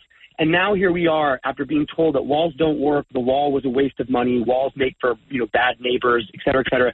Kamala Harris is coming out and endorsing it. I think the flip-flops and the inconsistencies are part of, at some level, as counterintuitive as this may sound, it's a part of a strategy essentially to run as an amorphous candidate. It's very similar to 2008 where, Barack Obama was whatever you wanted him to be. He was a blank canvas. All we really knew was hope and change. Changing what? Who knows? Hope for what kind of future? Who knows? But voters could look at Barack and say, oh, he's very aspirational. He's a very dignified and sort of statesman-like presence. And so I can see whatever I want in him. The folks who are running Harris's campaign, which, ironically, they're the same people who ran Obama's campaign, are hoping to achieve the same thing and create that distance from the Biden administration record. And that's going to be, conversely, that's President Trump's mission in these debates, which is to make it plain to the American people, essentially to do the work of a journalist, to say, hey, they're not telling you this, but she's actually been the one in charge of the hyperinflation on grocery prices. She's been the one in charge who has allowed, 10.5 to 15.5 million people to come into the country illegally. That's her record. Now let's compare it to the record that I established in 4 years as president. That's going to be his task, and he's not going to get any help. There's not going to be any help from the moderators or journalists in correcting the record and making that plain. So he's got to do it alone. Well, and they might jump in. One more question about your White House days. How frustrating was it when you had the riots, when literally, we're not making this up because you've told us this, Mr. Wold, you had to fear for your life when you leave the White House compound in Washington, D.C. How frustrating was it to be inside that bubble and not be able to get the truth out? Enormously, Kevin. Enormously. It's just one of those moments where really it comes home to you. As you and I have talked about before, people want to dismiss this idea of the deep state as some kind of, fever dream or, right-wing conspiracy. But it comes home to you in that moment when you're on the ground, you're watching the Secret Service agents come back from essentially the front line, severely wounded or injured from, having bricks thrown at their faces or being hit by 2x4s. And then you see the press and it's saying, oh, poor little Donald Trump is hiding out in the White House bunker because he's afraid of a few protesters and, peaceful demonstrators who have come to advocate for peace and love in Minneapolis and other places in the country. And you realize then that, wow, the media apparatus, their friends in the Democrat Party and the billionaire class really do control the flow of information such that they can concoct, if they want, they can concoct their own reality. And people at home will see what they want them to see, period. And I think, look, this is where the flip side of that is COVID, the COVID regulations, the COVID lockdowns really encouraged a lot of Americans to go and seek out information, to seek the truth on their own. And the hold that the media apparatus now has on the American mind, on the American consciousness, is less and less. These are not the days of Walter Cronkite. Everyone doesn't get their news from the same source. They have a million different options to kind of ferret out the information and determine what's really going on for themselves. And I think that's going to be the test of this election. Has that really, has that taken hold? Is it a good enough source of information for folks? Or is the media apparatus, the East Coast elite, their little bubble, is it still in control? Well, and speaking of that, as someone who has been in the arena, the legal arena, the political arena, what do you make of Jack Smith's latest? And again, I don't want to lead the witness, so please go ahead, Mr. Wold. Yeah, fair, Kevin. I think it's more of the same. I think this is another aspect that Americans are increasingly waking up to, which is our two-tier justice system, that you can have essentially a slap on the wrist for someone who lights fire to someone's small business and burns down a police precinct, or engages in, unmitigated violence against fellow citizens, and they're released on their own recognizance, the next day, maybe with a small fine. You have someone who was at the January 6th demonstrations at the nation's capital, and they're looking at 25 to life for similar offenses. So, look, increasingly Americans look at this and they say, wow, this is exactly what my high school or 8th grade civics class told me the founders were trying to get away from, which is an arbitrary enforcement of the law. That, depending on who you know or what demographic you are or what party you belong to, you will be treated differently in a court of law. And I think the lawfare from Jack Smith, from Attorney General Letitia James in New York, from the District Attorney Fannie Wills in Fulton County, Georgia, it's all emblematic of the same sort of pathology, which is weaponizing the law against individuals who are on the wrong side of an individual issue or who are a political threat. And Jack Smith, essentially, with the limitless resources of the Department of Justice, with any amount of time, really, and any number of attorneys to throw at the question, rewrote his original prosecution of President Trump in light of the Supreme Court's immunity decision. Most legal observers and commentators, assumed, and I think fairly and rightly, that when the Supreme Court handed down its immunity decision, essentially saying that official acts taken by a president are covered and free of legal liability, that Jack Smith would wind down this operation and essentially say, okay, we don't really have much here. And instead what we've seen is Jack Smith is saying the opposite. We're going to go full bore, essentially damn the torpedoes, damn the Supreme Court and their decision. We're going to go right at President Trump, and we're going to make this a real issue. And at some level, Kevin, we really have arrived at a Peronist, state, Perón, Juan Perón and Eva Perón in Argentina, who were always just interested in power, right? Not principle, not a certain political ideology. They could be communists one day, they could be fascists the next day, they could be socialists, the day after that. And that's sort of the modern Democrat left. What they're interested in is power. And at some level, this election is about whether or not the American people want to see the leaders of political parties or their public officials thrown into jail for crimes that courts consistently say don't carry liability. Jack Smith's answer to that is yes, we're going to punish our political enemies and we're going to put them in jail if given the opportunity. I don't know if that's the kind of country that Americans want to live in, if they want to live in essentially a junta-led Argentina. That's what's really is on the ballot this November. Indeed. And, we've got a lot to talk about. By the way, how long do we have you today, Mr. Wold? I'm here for as long as you want to talk to me, Kevin. Well, we appreciate that. We'll take you in 2 segments, but another insight, because the president has a lot of fans and supporters, but Why does he continue to do this? Obviously, he can't trust the government, but maybe he could have cut a deal where he could go back to being, a television star. Why does he continue to fight for people that he doesn't even know?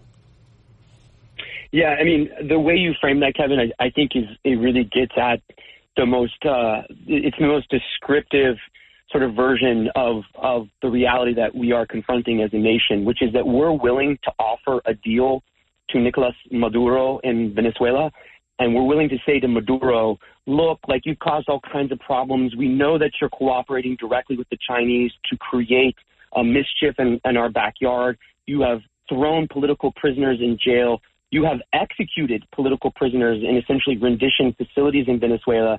You have wrecked one of the world's great societies and one of the world's great economies. But we're willing to let you go, and you can go live in Dubai or somewhere nice, and we won't prosecute you. Conversely, we will say President Trump will be hounded to the very end of his life. He will be bankrupted. He will be thrown in jail for the mishandling of a few pieces of paper. Even if that proves to be incorrect, they'll still pursue the charges, and there will be no safe space. There'll be no safe harbor. There'll be no concessions made. We want to ensure that this man is publicly humiliated, legally punished, and economically ruined. And I think that really gets at the heart of essentially the doggedness of the modern left, but also to answer your question, why does he do it? This is a man, regardless of the caricature that the left has drawn, and even for people who may still vote for him but are skeptical of this central truth, this is a man who genuinely loves this country, period. I mean, talking basketball about Jerry West and, the Showtime Lakers of the 70s and 80s with Trump, talking about military veterans who served in Korea or some of the nation's greatest generals, Patton, MacArthur, LeMay. This is a man who loves American history, who loves our culture, who loves our food. I mean, look, one of the things I always loved was when the elites would mock him for the way he eats his steak or the way, he prefers serving hamburgers in the White House. How uncouth, how lowbrow, how uncivilized. Look, that's how growing up a working class family, that's how my grandpa ate his steak. That's how, every, big family gathering we had, it was hamburgers and hot dogs. That's a man who actually is proud. He's not serving French food because he has to pretend that America is more civilized or, more European than it is. He's proud to be an American. And so at some level, he keeps doing this because he loves this country, and he knows that the alternative will essentially spell the end of this country. It will wreck this nation. The other part of it is, of course, that they give him no option. The alternative for him, in not running isn't that he is allowed to retire and to influence, Republican politics or comment on the news of the day. The alternative that the Democrats present Trump and his family with is you will be jailed, you will be imprisoned, you will be economically ruined, and you will be publicly excoriated and humiliated, and your legacy will be destroyed. So at some level, Trump is a strong man, and you pick a fight with him, he's not going to back down. He's certainly not going to back down from a bully. More coming up with our great friend Theo Wold next. Kevin Miller, Stand Formed, KIDO Talk Radio. Mr. Wold, if people want to get a hold of you or your work, and they want to do so, whether it's on X or through an organization, how can they get a hold of you and read what you're up to? Yeah, they can find me on X at Real Theo Wold. Just an homage to the big man, to the boss himself.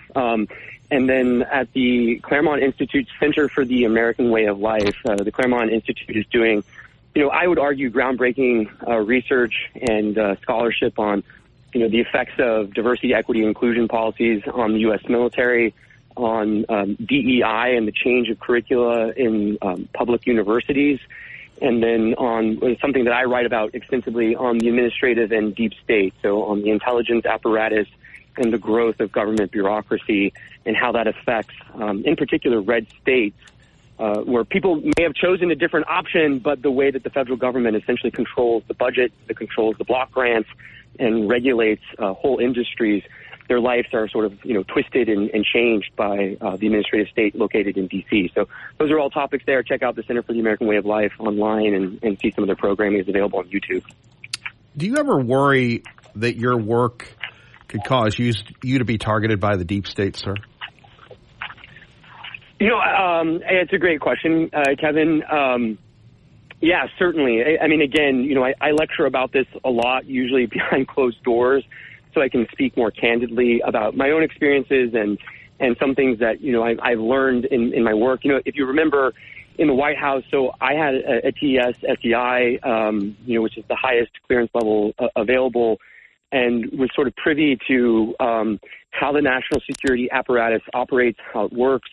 As a lawyer and at the Department of Justice, familiar with the way that we conduct surveillance, how we investigate American citizens.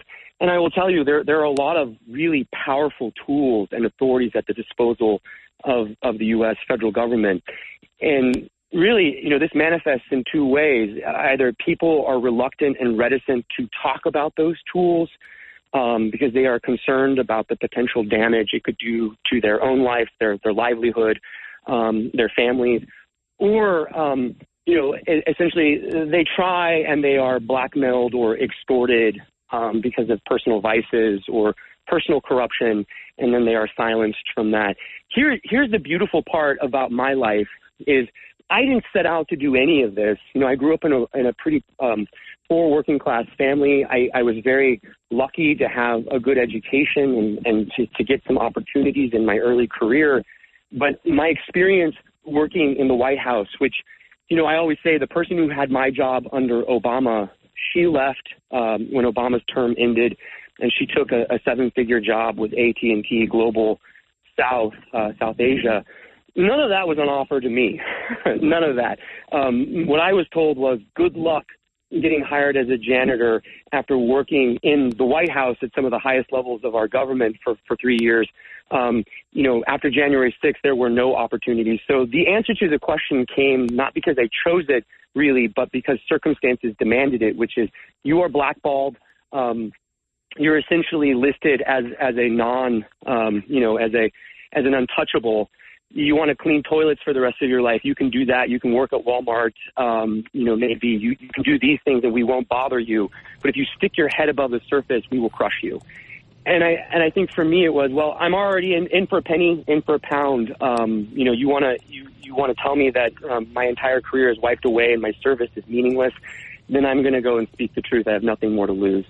And so, in writing about the deep state, talking about the administrative state, I think my mission is just to tell my fellow citizens, look, a lot of the things that are being done in your name and with legal tools, a lot of these things are not unlawful. They're not doing things that are beyond the law. They've actually written the laws to allow them to do some of these things. You should know that that's being done in your name because you as a citizen are the actual sovereign in our government.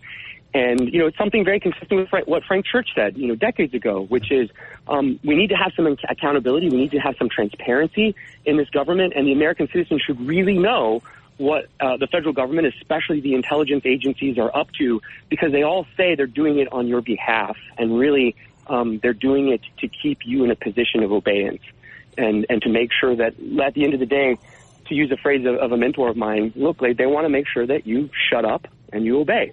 And if you ask questions, especially the wrong ones, they're going to punish you. And so that's my mission, is to make that known. And really at this point, I worry about my kids and I worry about the country that they'll inherit and I worry about their safety. But as far as I'm concerned, for me, look, I didn't choose this life, but now given this opportunity as an untouchable, I'm going to continue to speak the truth. And there's nothing anyone can do to me to silence me. Well, if we could get you for one more segment, I would like to follow up, though, because I'm always fascinated. I think we all are inspired by people like yourself and others who have come from a humble spot, and then you find yourself in the White House, whether it's Congressman Fulcher or your old boss, Attorney General Raul Labrador. We always ask them what it was like when you realized here you are.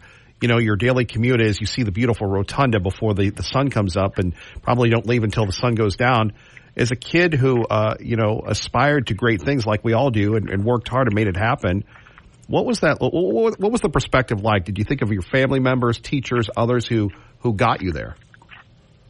I mean, Kevin, that's such a beautiful question because especially that last clause, that's exactly right. And that's what I always try to share, with parents who are thinking through that really difficult question of how do we even pay for college? Everyone tells us our kid has to go to college. How are we going to pay for this? to give them this opportunity, or young people who are saying, look, like, I'm really interested in ideas and, I really want to be involved. How do I do this? And for me, being in the White House, I thought a lot about my dad pretty much every day. And there were times when people would criticize me and say, hey, man, this is just an interagency policy process. We're just talking about fentanyl. And I'd say, look, like, not to sound like a leftist, but this is personal. These were things that my family has struggled with drug addiction, with criminality, with poverty. And these are things that were a part of my father, a working class carpenter, in his life. And so I'm not just here because I have a title. I'm not just here because this is a really cool place to work. I'm here every day thinking about these people who shaped and formed me. So my grandfather, who was a Pearl Harbor survivor, and really sort of instilled in me that notion that, yeah, look, like, you may be poor, but if you work hard and you read books, you can really get somewhere. And a whole host of teachers who were always willing to invest in me, even when I was, a difficult student or, too loud and too obnoxious in class. So that's exactly right, Kevin. I mean, at the end of the day, the experience is really cool. It is awe-inspiring to be in the Oval Office, to be in those rooms where, Lincoln wrote the Emancipation Proclamation, where Madison and Jefferson dined. Those are super cool. But the best part was thinking, wow, I'm here in this role on behalf of all of these men and women who helped shape me and who have contributed to this country. So I really got to do a good job, because it's not just about serving the president and the American people. It's about representing my family name and the people who have invested in me. Yes, Mr. Wold, I think that's so important because, again, we kind of gloss over those things, but to be there and to be in those rooms and the old floors in the White House, and you think back to all those people that loved you and others unconditionally. Yeah, I mean, amen. Yeah. And really, at the end of the day, that politics in the American system of government, in a representative republic, is very, as a mentor of mine used to say, it's very humane, because it's about human things. And so, if you're just thinking about statistics on a balance sheet, like, people always look at the jobs report, right? And they're always saying, oh, is the economy going up? Is it going down? Do we add new jobs? Do we lose new jobs? And to really break that down and say, these are people's livelihoods.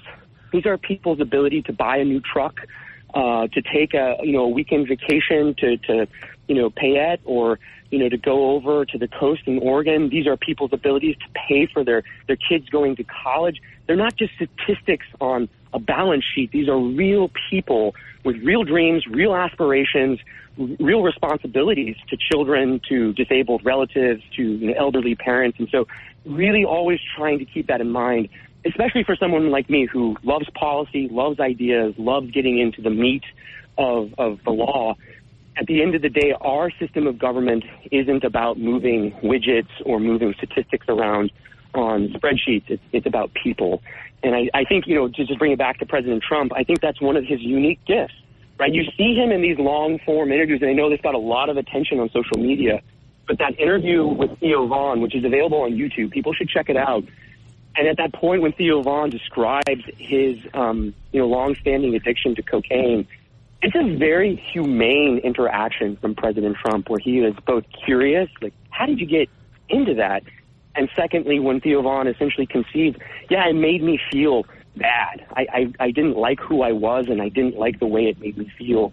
And the sort of compassion that you get from Trump, on his face, in his words, in the empathy that his tone conveys, that's a man who understands that our government at the end of the day is about people. It's about people, not statistics. All right, Mr. Wold, you're okay with staying one more segment? Yeah, sure. Yeah, I'd love to. Yeah, we're going to get to actually what we're going to talk about next, so we appreciate you, sir. Please hang on. All right, our friend Theo Wold joining us. Kevin Mill in the morning, KIDO Talk Radio. Get you to work safely on time. Don't forget our friends at Beacon Plumbing. They say stop freaking, call Beacon today. Good morning, Kevin. From the G&G Insulation Studio, traffic now still working that accident eastbound on the freeway at milepost 35. Have an accident at Franklin inspecting Canyon County, as well as Highway 20, 26, and 95. If you have leaks, clogs, or other plumbing issues, Perfect Plumbing, Heating, and Air can handle your plumbing needs, big or small, serving Treasure Valley since 1984. They're trusted for exceptional results.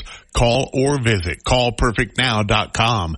That's your traffic now on KIDL. From the Claremont Institute, talking a little bit more about politics and immigration. Before we get to, again, your latest X post that is talking a lot about Idaho and who has been arrested, as someone who is a conservative, as someone who is a Republican, your reaction, as someone who has worked in the White House with President Trump directly, your reaction to the comments, the endorsements of our fellow Republicans that worked in the White Houses like you did, of Bush, they worked for McCain and Senator Romney as well. These Republicans, the two Bush White House alumni, along with former staffers of Senator McCain and Senator Romney, saying that they're going to endorse the vice president. Why does this happen?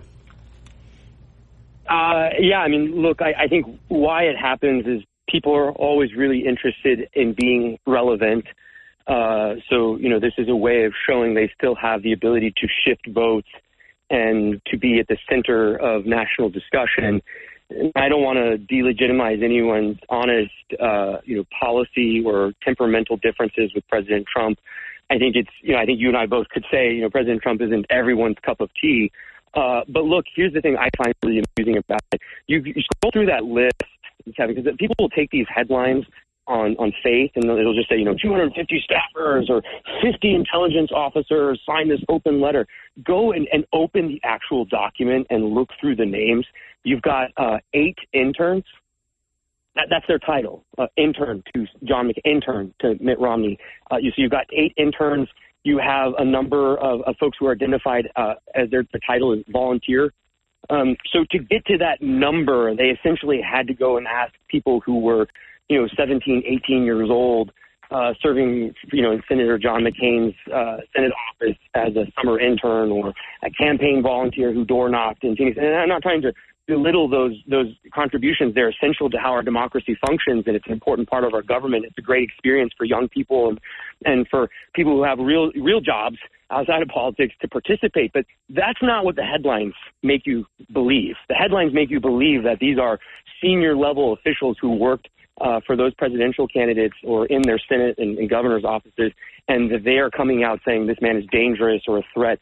No, at the end of the day, it's just a list of names. And here's the real takeaway that I have on it, is this is how we know the realignment, the political realignment of the nation is almost complete. The neoconservatives, those who are, the first to send our troops into harm's way, ask questions later, figure it out, mission accomplished types, the folks who really have never seen a foreign adventurism project and said, wow, maybe this isn't for the United States to involve itself in.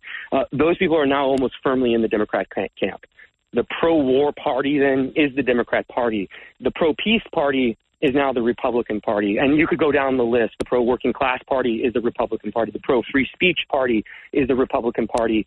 The pro-restraint on American spending abroad is the Republican Party. So the realignments that we've been talking about for years, if you really want to credit this letter for anything, it's the strongest indication that we have essentially, in many ways flip-flopped on some of the crucial issues, and that the Democrats are now the party beholden to multilateral organizations and the war machine.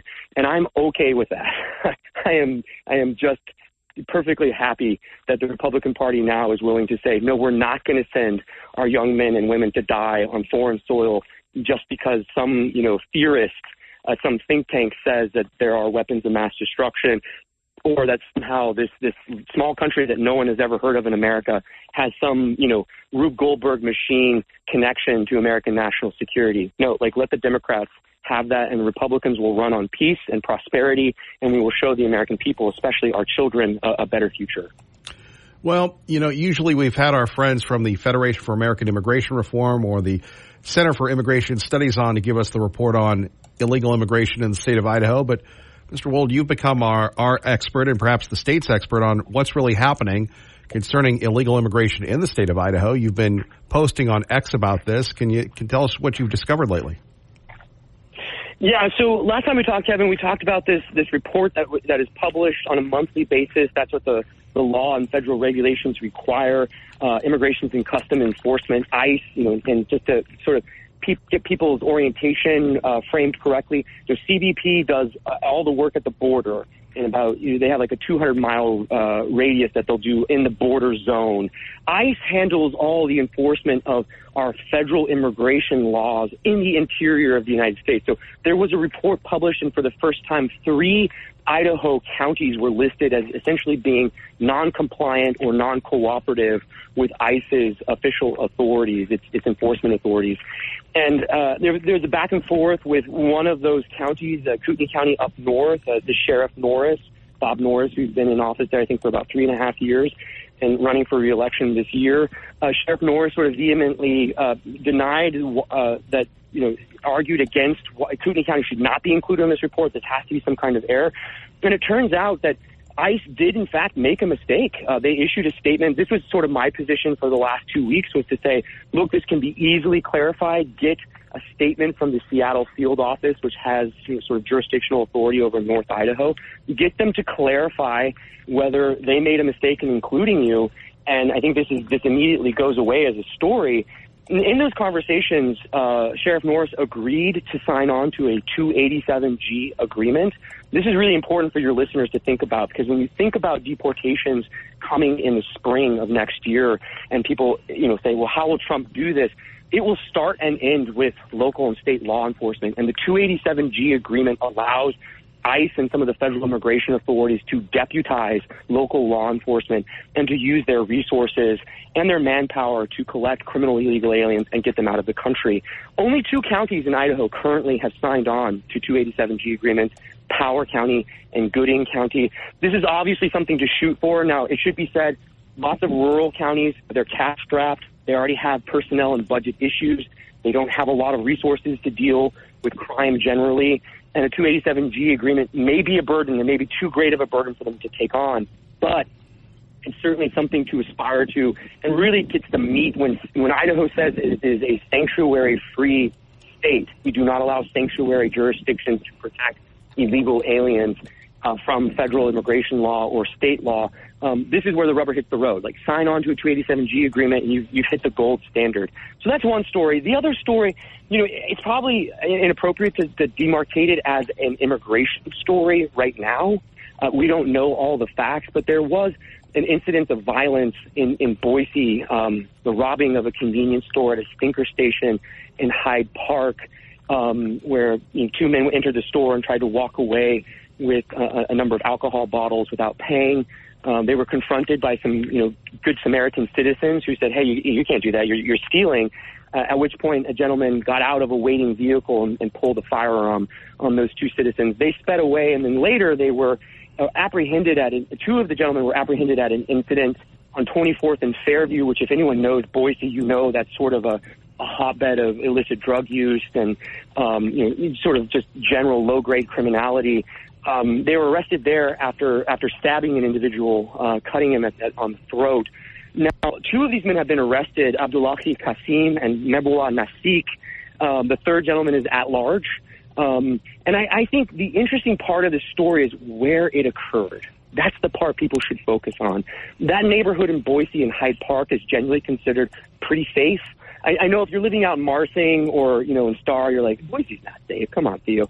But generally, for a fairly large city, Boise is pretty safe, and these metrics of criminality have been ticking up and up and up.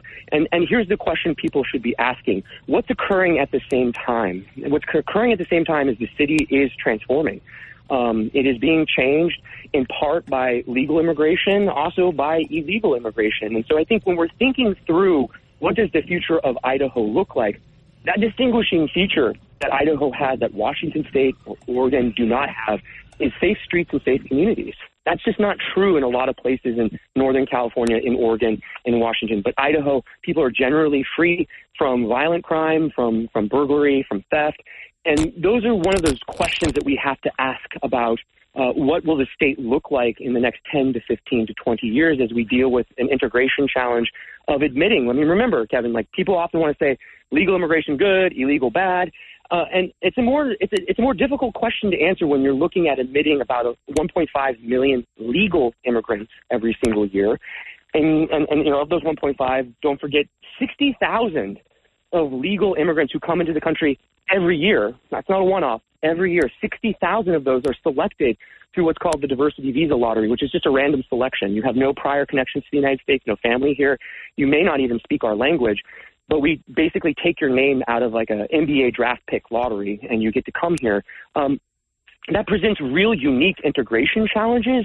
And, you know, look, we have a housing crisis in Idaho generally. We have some employment issues generally. If you arrive in this country off of a flight, say, from Sierra Leone or, you know, from Latvia, and you get here, you don't speak the language, you've never lived in America, you don't even know American sports or television, you have no job, there is the real potential for social isolation, for resentment, and sometimes for finding your way, which can lead into networks of criminality. So these are the things that people need to think about. And as we see this story unfold, one other solution that Idaho policymakers really need to think through is, you know, we don't know the background. These three gentlemen may be Idaho citizens born in Idaho. They may be legal immigrants, or they may have come here through a refugee or asylee program, or they may be illegal aliens. We don't know yet. But when we have the facts, one thing I think most Idahoans will want is we need to know the rates of criminality in the immigrant population in Idaho. That just informs the policy discussion. It could turn out, as many leftists maintain, that immigrants do not commit crimes at a higher or greater rate than you know, citizens of the country. But it could turn out that illegal aliens, because of you know, the various networks that they travel in, because of the effects of the cartels, you name it, are in fact committing crimes at a higher rate. And any crime committed by an illegal alien is a preventable crime.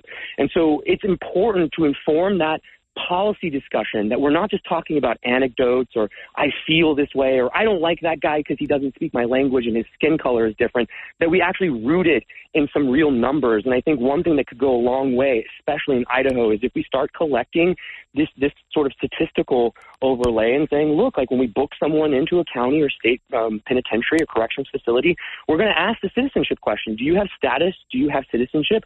Are you unlawful? And that will start to inform the analysis for the legislature, for mayors, for the governor to say, no, it isn't a real issue for immigrant crime, or no, actually it turns out here in Idaho it is. And I think those are the kinds of questions that this kind of story prompts in my mind. Where this crime took place, a generally safe neighborhood, saw a guy pull an illegal firearm on two Good Samaritan citizens. That should be a cause of concern for all Idahoans. Even if you don't frequent Boise, you don't even like Boise, you should generally ask the question, why is this now happening in a generally safe neighborhood and a safe community in my state? And let's get to the bottom of it. Mr. Wold, one more time, if people want to get a hold of you, we appreciate your time, and we thank you for the information. We'd love to have you back, as always, but we'd love to make sure that people can get a hold of you. You can check me out on X at Real Theo Wold, and then also look at the Center for the American Way of Life at the Claremont Institute in D.C. And, you know, look, if people have questions, I'm always open to, you know, a policy discussion. Even with people who disagree with me, you can find me on X and shoot me a DM, and we can go from there. So thanks again for having me on, Kevin. It's always a great conversation with you. Thank you, sir. Have a great day. You too. Our great friend Theo Wold will get your reaction next. Let's get to Doug in Mountain Home. Doug, thank you for your patience. I know you've called back a few times.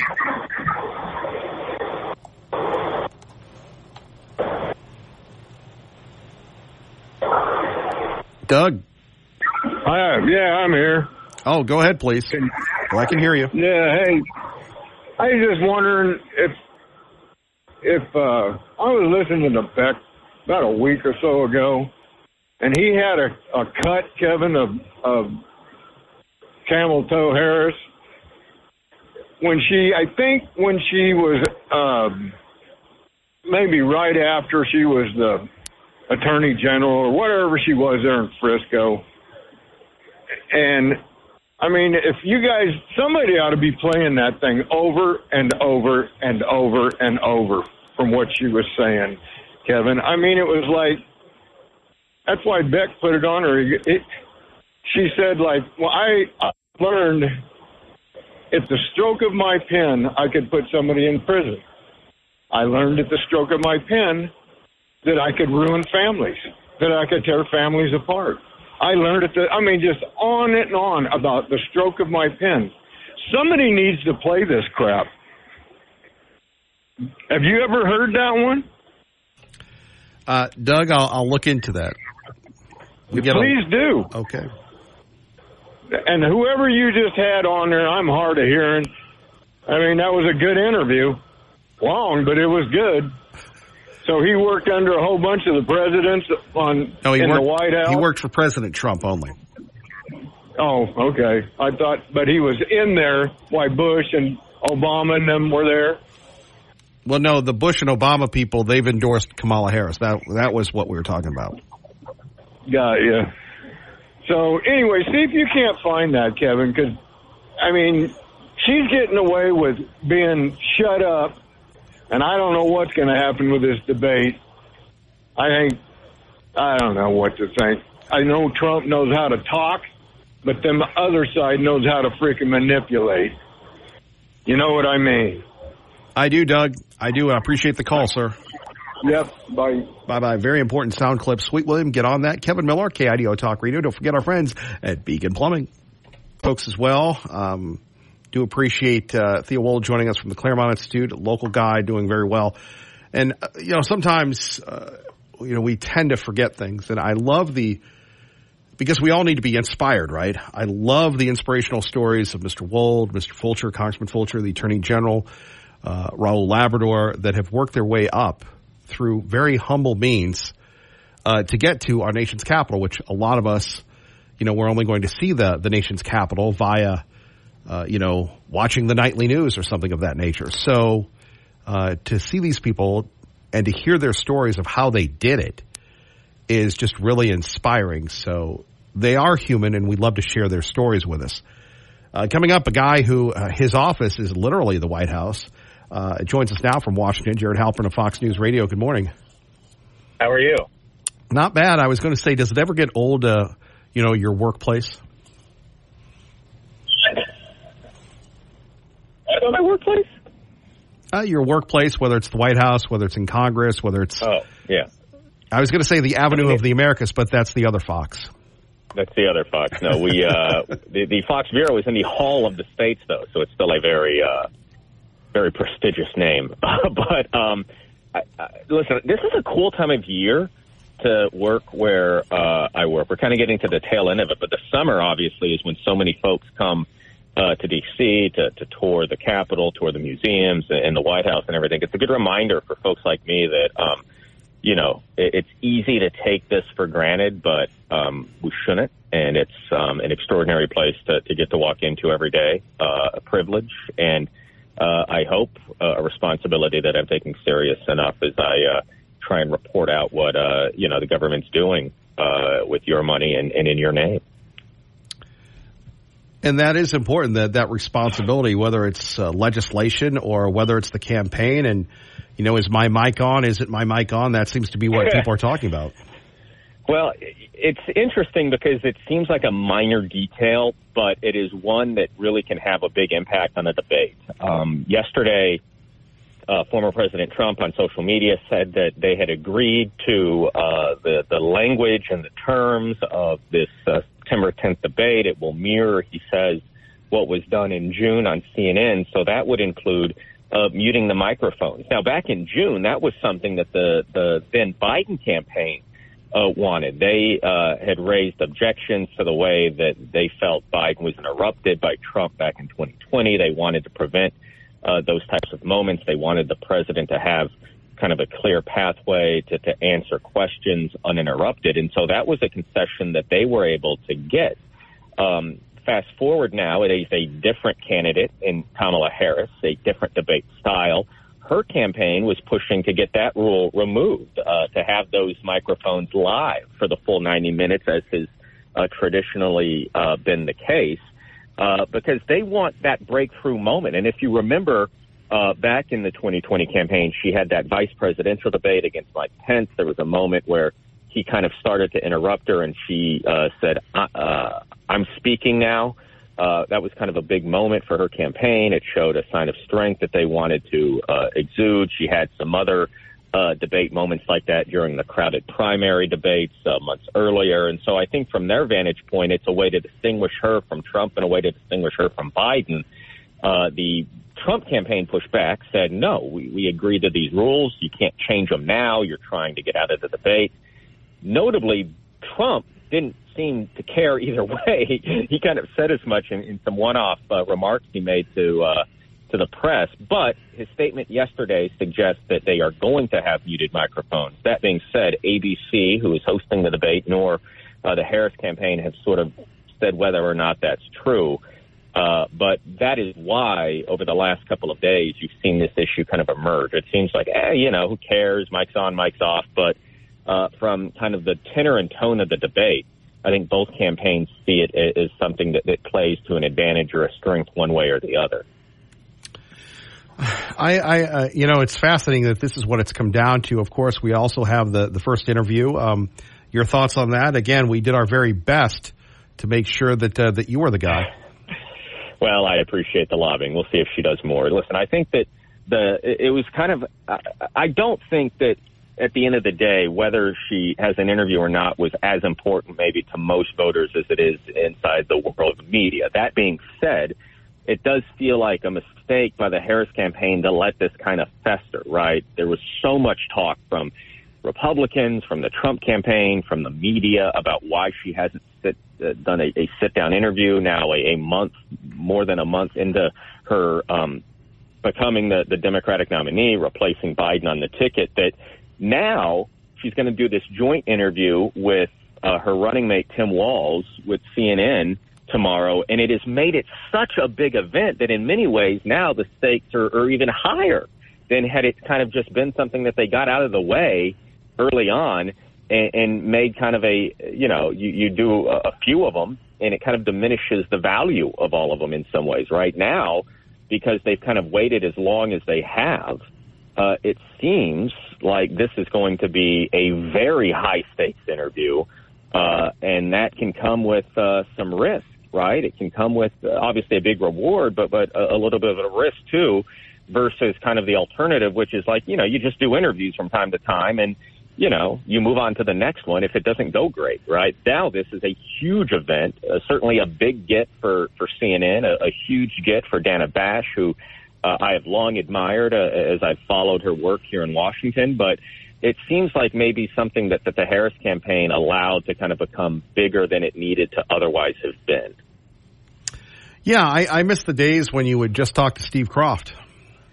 Well, I think that's another consideration that the campaigns are dealing with, and we've talked a little bit about that there are so many now places for campaigns and candidates to get their message to a very specific group that they want to get out to. You've seen Trump, for instance, do these sit-downs with, like, streamers and content creators. I've never heard of them, but they're very popular, I know, in those communities, especially with younger folks, younger than I am. You've seen the Harris campaign do that as well. They are on TikTok. They are on all of these platforms now that they don't need the 60 Minutes, the Steve Crofts, the Barbara Walters like they used to, right? Those used to be like, just part of the tradition, part of what you would do. It's not like that anymore because there are so many areas now to get your message out. I think that's another reason why these network interviews like the one that Harris and Walz are going to do tomorrow have a little bit more significance because they're just not done at the level that they used to be. And if they don't go well, it's more evidence that campaigns say, well, we'll just eschew it, right? We'll talk to the people where they are. Not everybody's watching 60 Minutes on Sundays like they used to. Not everybody's watching the evening news at 6:30 like they used to. There are other platforms and other ways to reach people. That is giving some incentive, I think, to campaigns to find alternatives to the kind of the traditional media outlets that traditionally play, a role in these interviews. And the drama continues. We're glad that your mic is working, Mr. Halpern. Appreciate you as always, sir. My mic's always on. My man. Take care, sir. All right, take care. Our great friend Jared Halpern joining us. We'll get your reaction next. Kevin Miller, who is their star intern here at Career Source Ballard, helping others find employment. When you tell your friends you're an intern, what do they say? Are you crazy? You're supposed to be retired. And I have 3 different retirements, and it's not enough. I can't afford to eat. Can't afford to pay my utilities. You know, I'm barely making my condo payment. Well, that guy must be living in California, unfortunately. Phone number's here, 580-5436. 580-KIDO. Of course, here's more Donald Trump with Dr. Phil. The Democrats play a different game. And you have ballot harvesting, but you also have people getting ballots. I mean, in California, you have people getting 7 ballots. If Jesus came down and was the vote counter, I would win California, okay? If we had an honest vote counter, I would win California. You think so? Oh, I think so. I do. I see it. I go around California. They have Trump signs all over the place. It's a very dishonest. Everything is mail-in. They send out 38 million ballots. I think it is around 38 million ballots. They send them. They do. They send them. Here you have the President of the United States with Dr. Phil really laying it out, talking about the hiding of Joe Biden's cognitive ability. We need probably somebody smart like Mr. Wold or Mr. Fulcher or Mr. Labrador or someone else to really break down just the massive amount of quantity when we're talking about the cover-ups, the incompetency, everything going on within the Joe Biden administration. I mean, think about the attempted assassination on President Trump. Think about the economy. Think about Biden's, lack of being able to complete a sentence. And I'm looking at this and thinking to myself at 580-5436, 580-KIDO, why in the world would anybody vote for this person? And as we talked about with Mr. Wold and others, by the way, if you missed any of the interviews we've had today, we have a podcast, Kevin Miller Show. I'm sure there are a lot of them, but you'll see my bright little porky face there, and you'll see and hear the interview where we talk about the deep state and the power of the deep state, what happens if you get too close to that power. But here we have the former president of the United States talking about the cover-up of Joe Biden's cognitive decline. And there's no rush to do anything about this. There's no rush to jump in there and do the right thing and expose this. I mean, we live in an ADD world. If September 11th happened again, do you think we would just move on? That's the worst thing that we really pretty much could tell ourselves. Just move on. Just move on. No, we shouldn't move on. I'm not saying that they wanted you to get shot, but do you think it was okay with them if you did? I don't know. I mean, I don't know. There's a lot of hatred. I don't know why. I had a great presidency. We had the best economy we've ever had. We had job numbers that were unbelievable. And then you had bounce back jobs. You know, the jobs after a pandemic, they call it bounce back. All pandemics, whenever you have something like that, an event, you have a bounce back. As it gets better, you bounce back. And they like to try and claim those jobs, but those are our jobs. We had a tremendous president. We rebuilt the military. We knocked out ISIS. I had no wars. So many things we did. Largest tax cuts ever, which is what gave us the great economy, by the way. Largest regulation cuts. We were choking with regulation. But, you know, when you do things like that, the other side that disagrees with that or for whatever reason doesn't want to do it, there's a lot of hatred is generated. If they've got, I'll give you an example. They're saying, I'm a threat to democracy. No, they're a threat. They've weaponized government. They're a threat. But that turned to be like one of their lines, you know, that Trump is a threat. I'm not a threat to democracy at all. They are a threat to democracy, but they would say that. That was standard line. Just keep saying it. And, you know, that can get assassins or potential assassins going. That's a terrible thing. I used to say, and you fight it, But everybody in it was a standard line for them. Donald Trump is a threat to democracy. I'm just the opposite. I'm the one that fixed our military. I'm the one that knocked out ISIS. I did so much. I also took a bullet. But maybe that bullet is because of their rhetoric. You know, it's a really nasty rhetoric. In the Democrat convention, my name was mentioned hundreds of times. There we have it. Live, unfiltered, uncensored, Donald Trump with Dr. Phil. Captain Harry, good morning. You're on KIDO Talk Radio. Top of the morning, Kevin. I believe that Trump is being easy on the other side and not crossing the line that I will. That I've been listening to Dan Bongino and others, and there's just too much. You can call it coincidence, and I don't believe in coincidence. There's just too much stuff to say that was a one-man deal.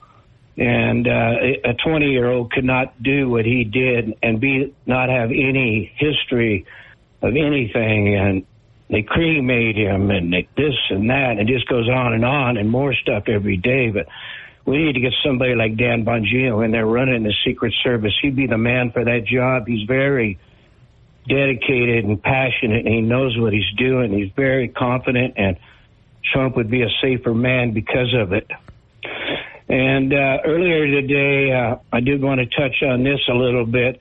Our good ex-buddy Scott that doesn't like the way you say Camelia's name. I say you're both saying it wrong. It's the chameleon. She's the biggest chameleon, flip-flopping commie I've ever seen, and trying to get away with this. Now she wants to build a border wall, and she wants to no tax on the waitresses, and she's copying all the points of Trump. She's a chameleon. That's it, bottom line. And God, and whatever they're telling us about us, what we're doing is what they're doing. It's a flip-flop and flippingest thing I ever seen. So thank you for your time, Kevin. I'll be standing by. Thank you, Captain Harry. We appreciate you. Let's go to Mark, the watchdog of Eagle, Idaho. Good morning, Mark. Good morning. Boy, that was a great interview here at KIDO with you, Kevin, with Theo Wold. I have to call your call screener back. Like it comes across muffled when you say his name.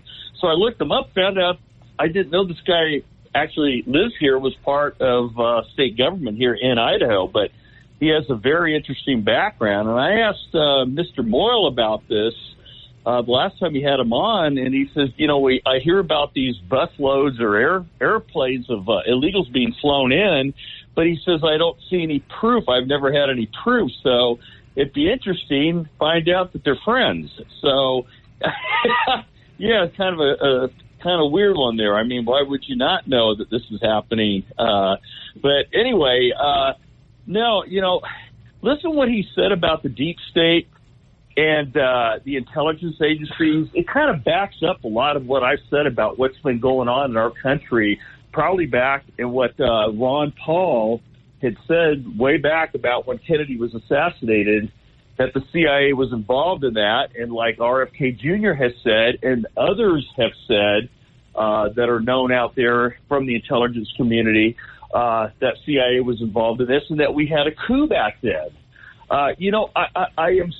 It just makes me want to just heave up when I hear the lies about Kamala Harris and Biden that were fraudulent. I mean, there's too many of us out there that listen to KIDO and listen to you, Kevin, and not even just this show, but other conservative talk shows who believe the election was stolen back in 2020.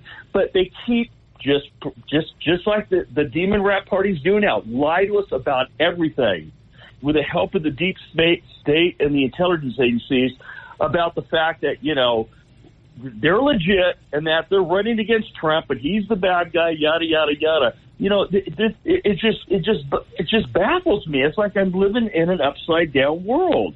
These constant perpetrated lies. An example, yesterday afternoon, my wife's home from work. She's watching TV, breaking news. This is your ABC affiliate. You know, it was actually the national news.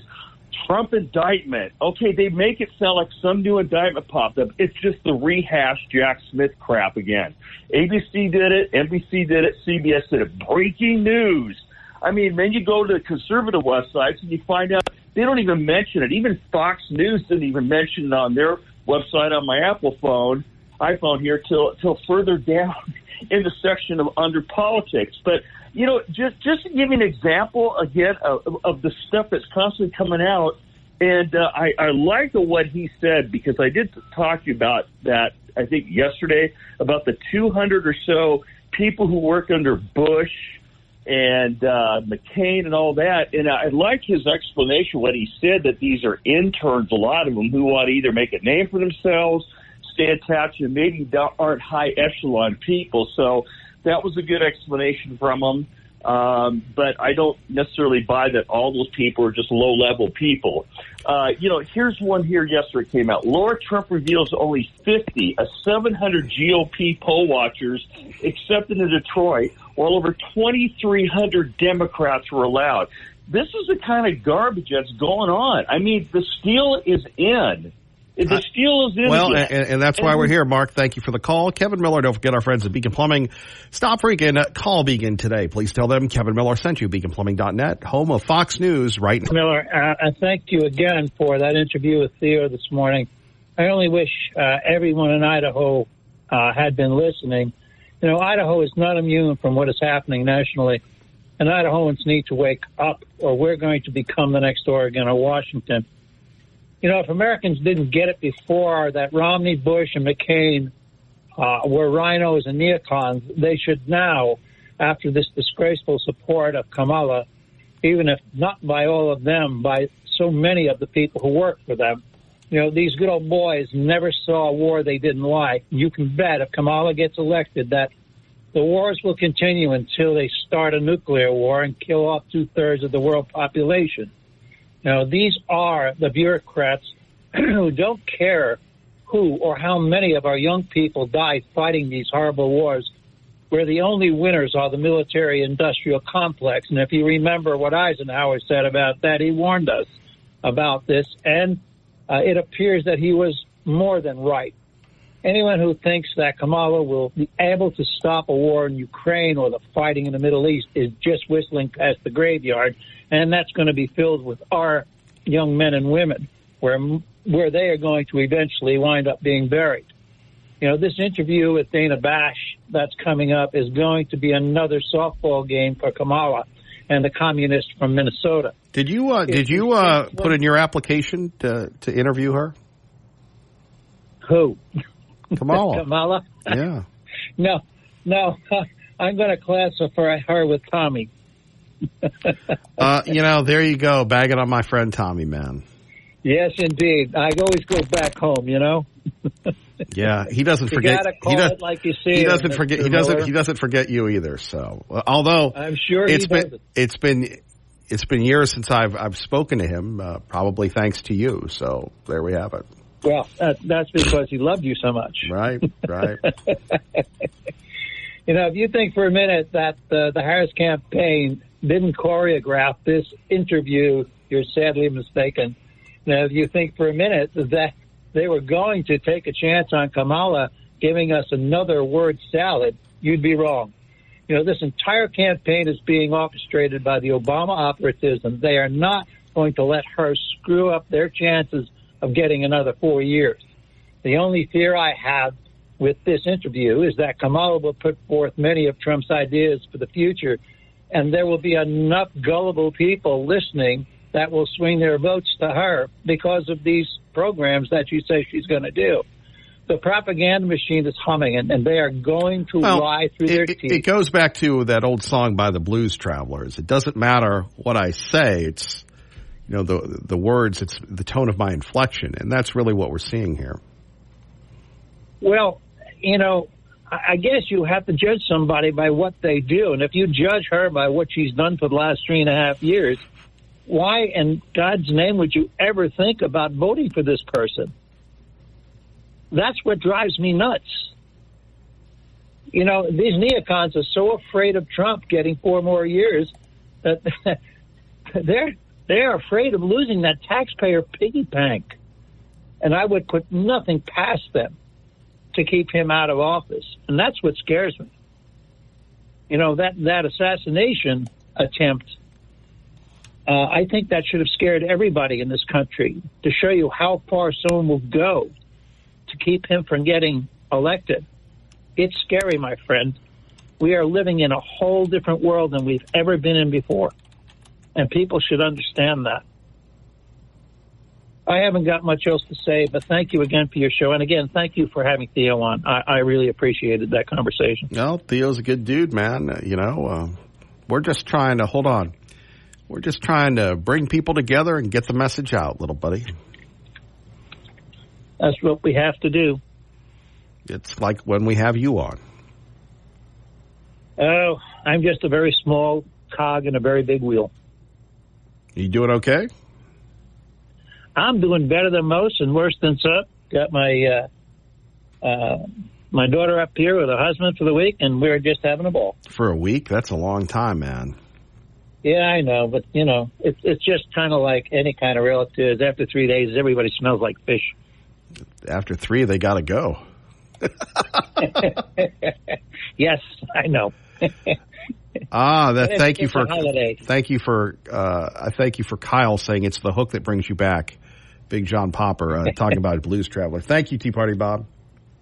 Take care, my friend. Have a good day. All right, appreciate you. More coming up next. Kevin Miller. Good morning, Medic Dave. Good morning. Thanks for taking my call, Mr. Miller. Appreciate it. Got about 3 things I'd like to run by you, if I may. I never know really how your call is going to go now, do I? There's never really... Well, that's true. You're not very predictable, yes. Yeah, well, sometimes it depends on the input that you give back to me. You know, then you kind of what I really want to say. So anyway, this clown Jack Smith, how is he funded? Where does the funding come from? I will. Hold on. Joe Biden. Okay, I thought it was Congress that funded special counsel and that kind of stuff. Well, then, if you knew the answer, why'd you ask the question? Well, I just wanted to see if you could verify my thoughts on that. You were looking for affirmation, and I let you down. Sorry. Yes, you did. Not the first time for me, sir, but please go ahead. Yes. Okay, so you're not sure whether it comes from Congress or not. From what I understand, it comes from Congress. And if that's the case, why isn't our Republican Congress withdrawing the funding from him? Because all he is doing is trying to harass President Trump and cause all kinds of problems for him and stuff like that that aren't necessary. You know, that's a very good point. However, I don't think you can line item that, and they only vote on the budget once a year. Well, I'm not sure about that, because from what I understand before, they can withdraw funding from him, and so he can proceed with his harassment and stuff like that. But anyway, I might be wrong on that. Maybe somebody with a little more knowledge in that regard would be able to clarify that for me. The other thing is, who's running Kamala's campaign? Who are the people that are running her campaign? A lot of them have come back from the old Obama team. David Plouffe and what's her name? Stephanie.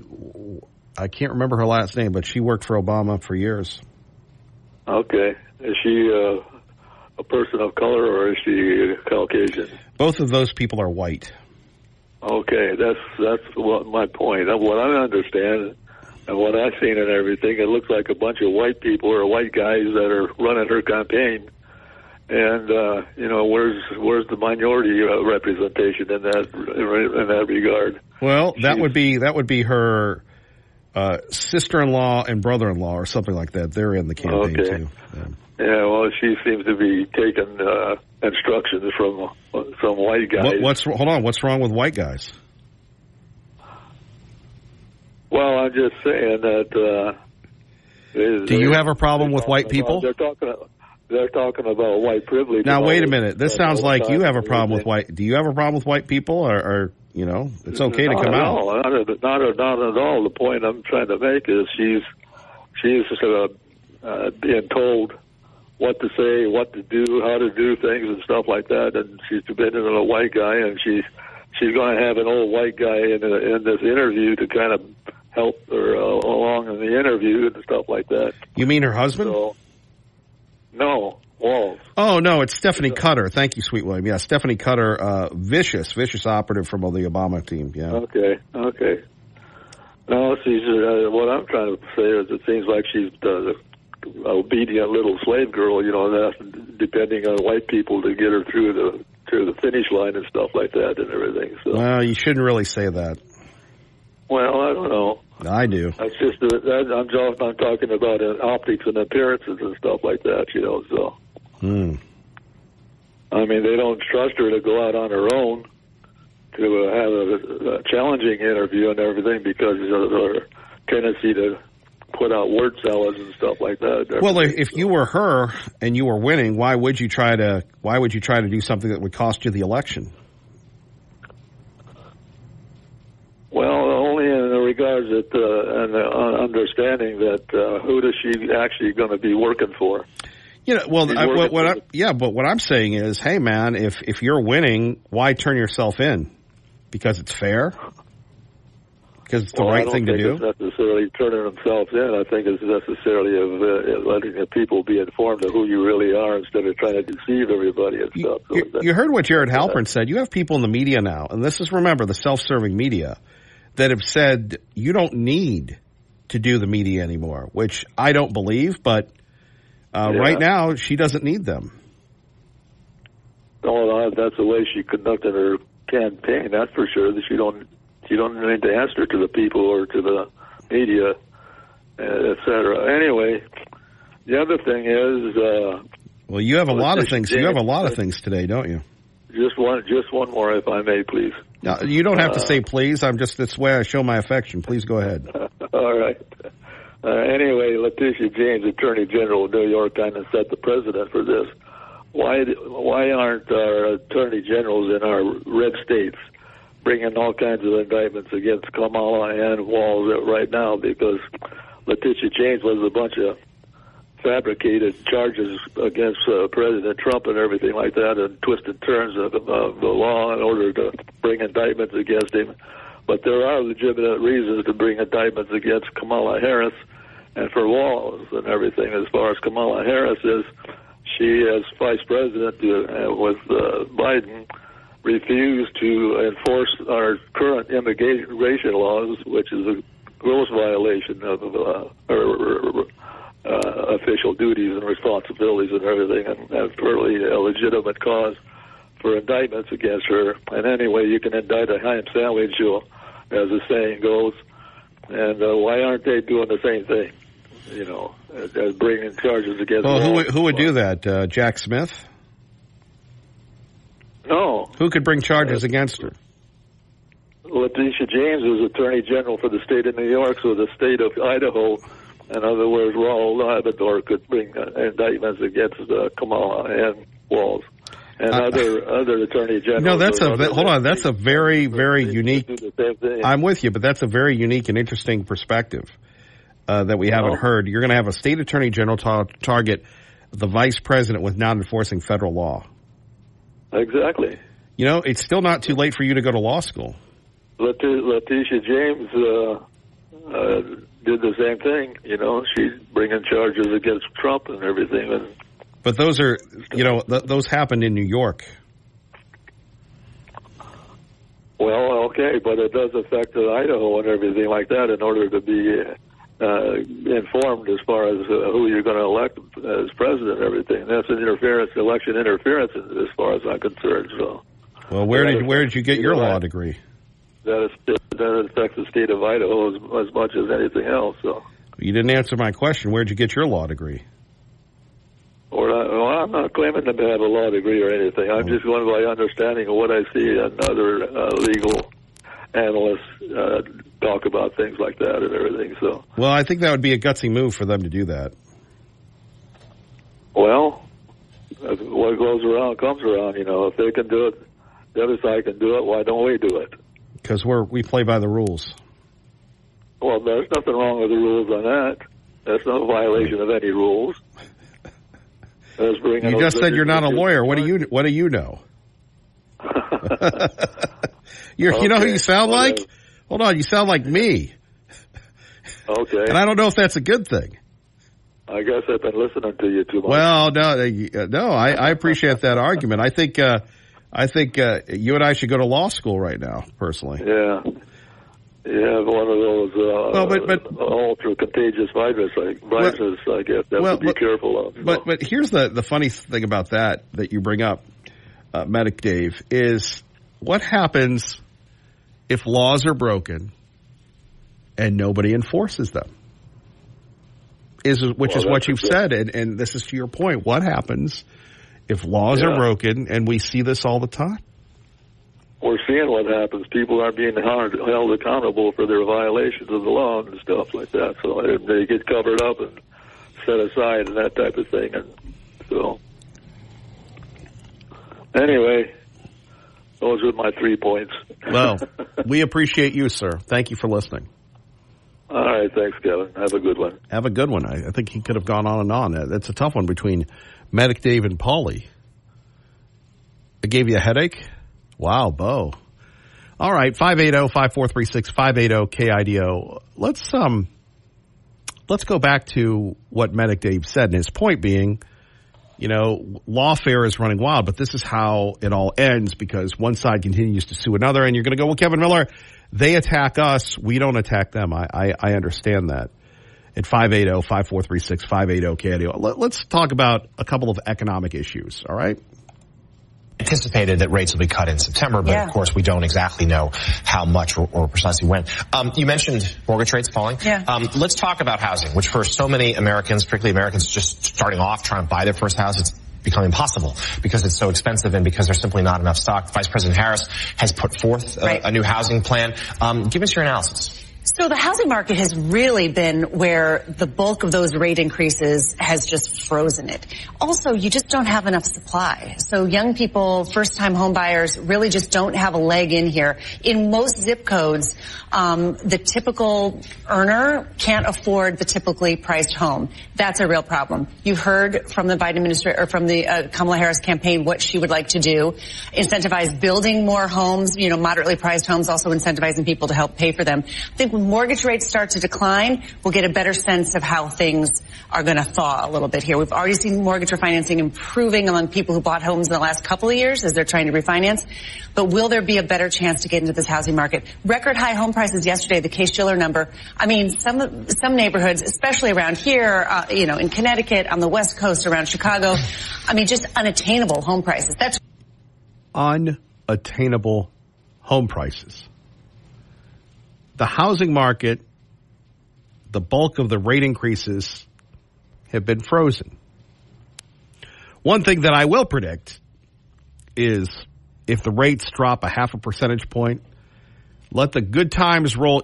What is it Ron Grant calls the Wall Street casino? Should we call this the Boise housing market casino?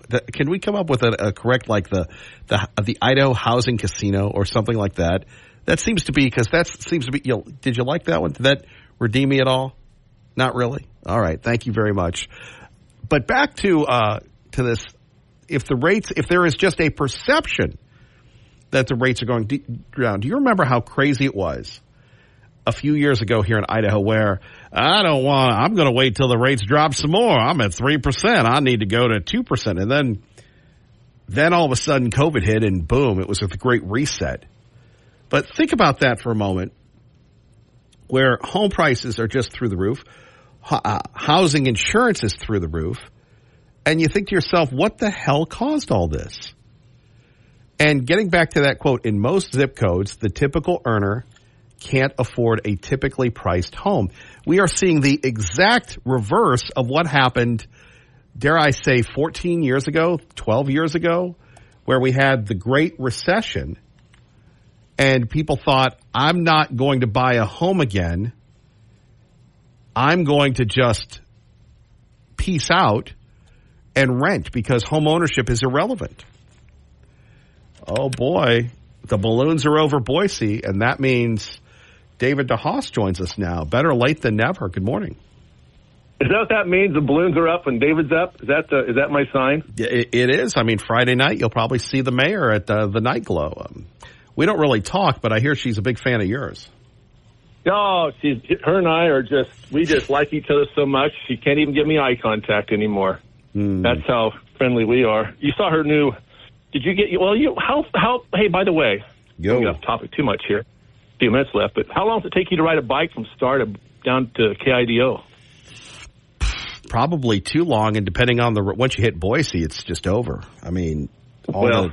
She's got they sent us us residents out, how often do we bike and walk, and how often we take the bus, and I was just thinking about you hopping on your bike at 4 a.m. and pedaling in. There are people that are on the road at 4 a.m. and man, dude, they take their lives into their own hands doing that.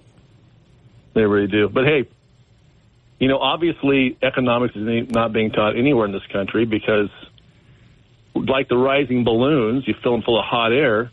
You give another $150,000 or $25,000 stipend to someone to go buy houses. Housing is shorted. There's a shortage right now, she said, correct? Yeah. If there's a shortage, you're going to throw more demand at it. You're going to create a worse shortage. And it's the Fed's actions that created this crazy bubble anyway at 2.5% interest. You got to let the free market run its course, and everything will adjust over time. But, of course, political seasons, that's not convenient. You got to have something to give to the people to get their votes. That's like the cleanse. Once you get everything out, it'll all run its course. Exactly. Yeah, we got to get back to homeostasis in our economy, just like we get back to homeostasis in the colon and the small intestine. That's right, Kevin. Reduce that inflammation. Our country's got inflammation by too low of interest rates for far too long and too much spending by the feds. I would love to see that Fed tore down. Go something different. Think that'll ever happen in our lifetime? Well, only if we could bring you in and give them the cleanse, the government cleanse, like you give the people the cleanse, the total cleanse. Well, that'd be a special cleanse for the government. That'd have to be some extra herbs added. That would be like stinging nettle or something. Would that be like a 100-day cleanse instead of the 10-day cleanse at your place? Yes. The first 100 days, all 80,000 employees in the government need to go to get a colonic, at least 10 of them. Seriously, though, that would change a lot of people, physically and then mentally, because, the colon in your small intestine is your second brain. You see, you'll not hear this. I'm here to help. You won't hear this on any other talk show in America. That is true. And our friend Bobby Kennedy and I, we're going to clean up all this crazy, all this toxic food that's in our kids, and our food supply, too. We got to change that. If you've heard me speak about that many times, it was really great to see him make that a whole part of the campaign. I ordered my hat already. It's called "Make America Healthy Again." Have you got your hat yet? I might have to get you one just for you. I don't wear hats. Special color. It's a fear of the receding hairline, so I don't wear the hats.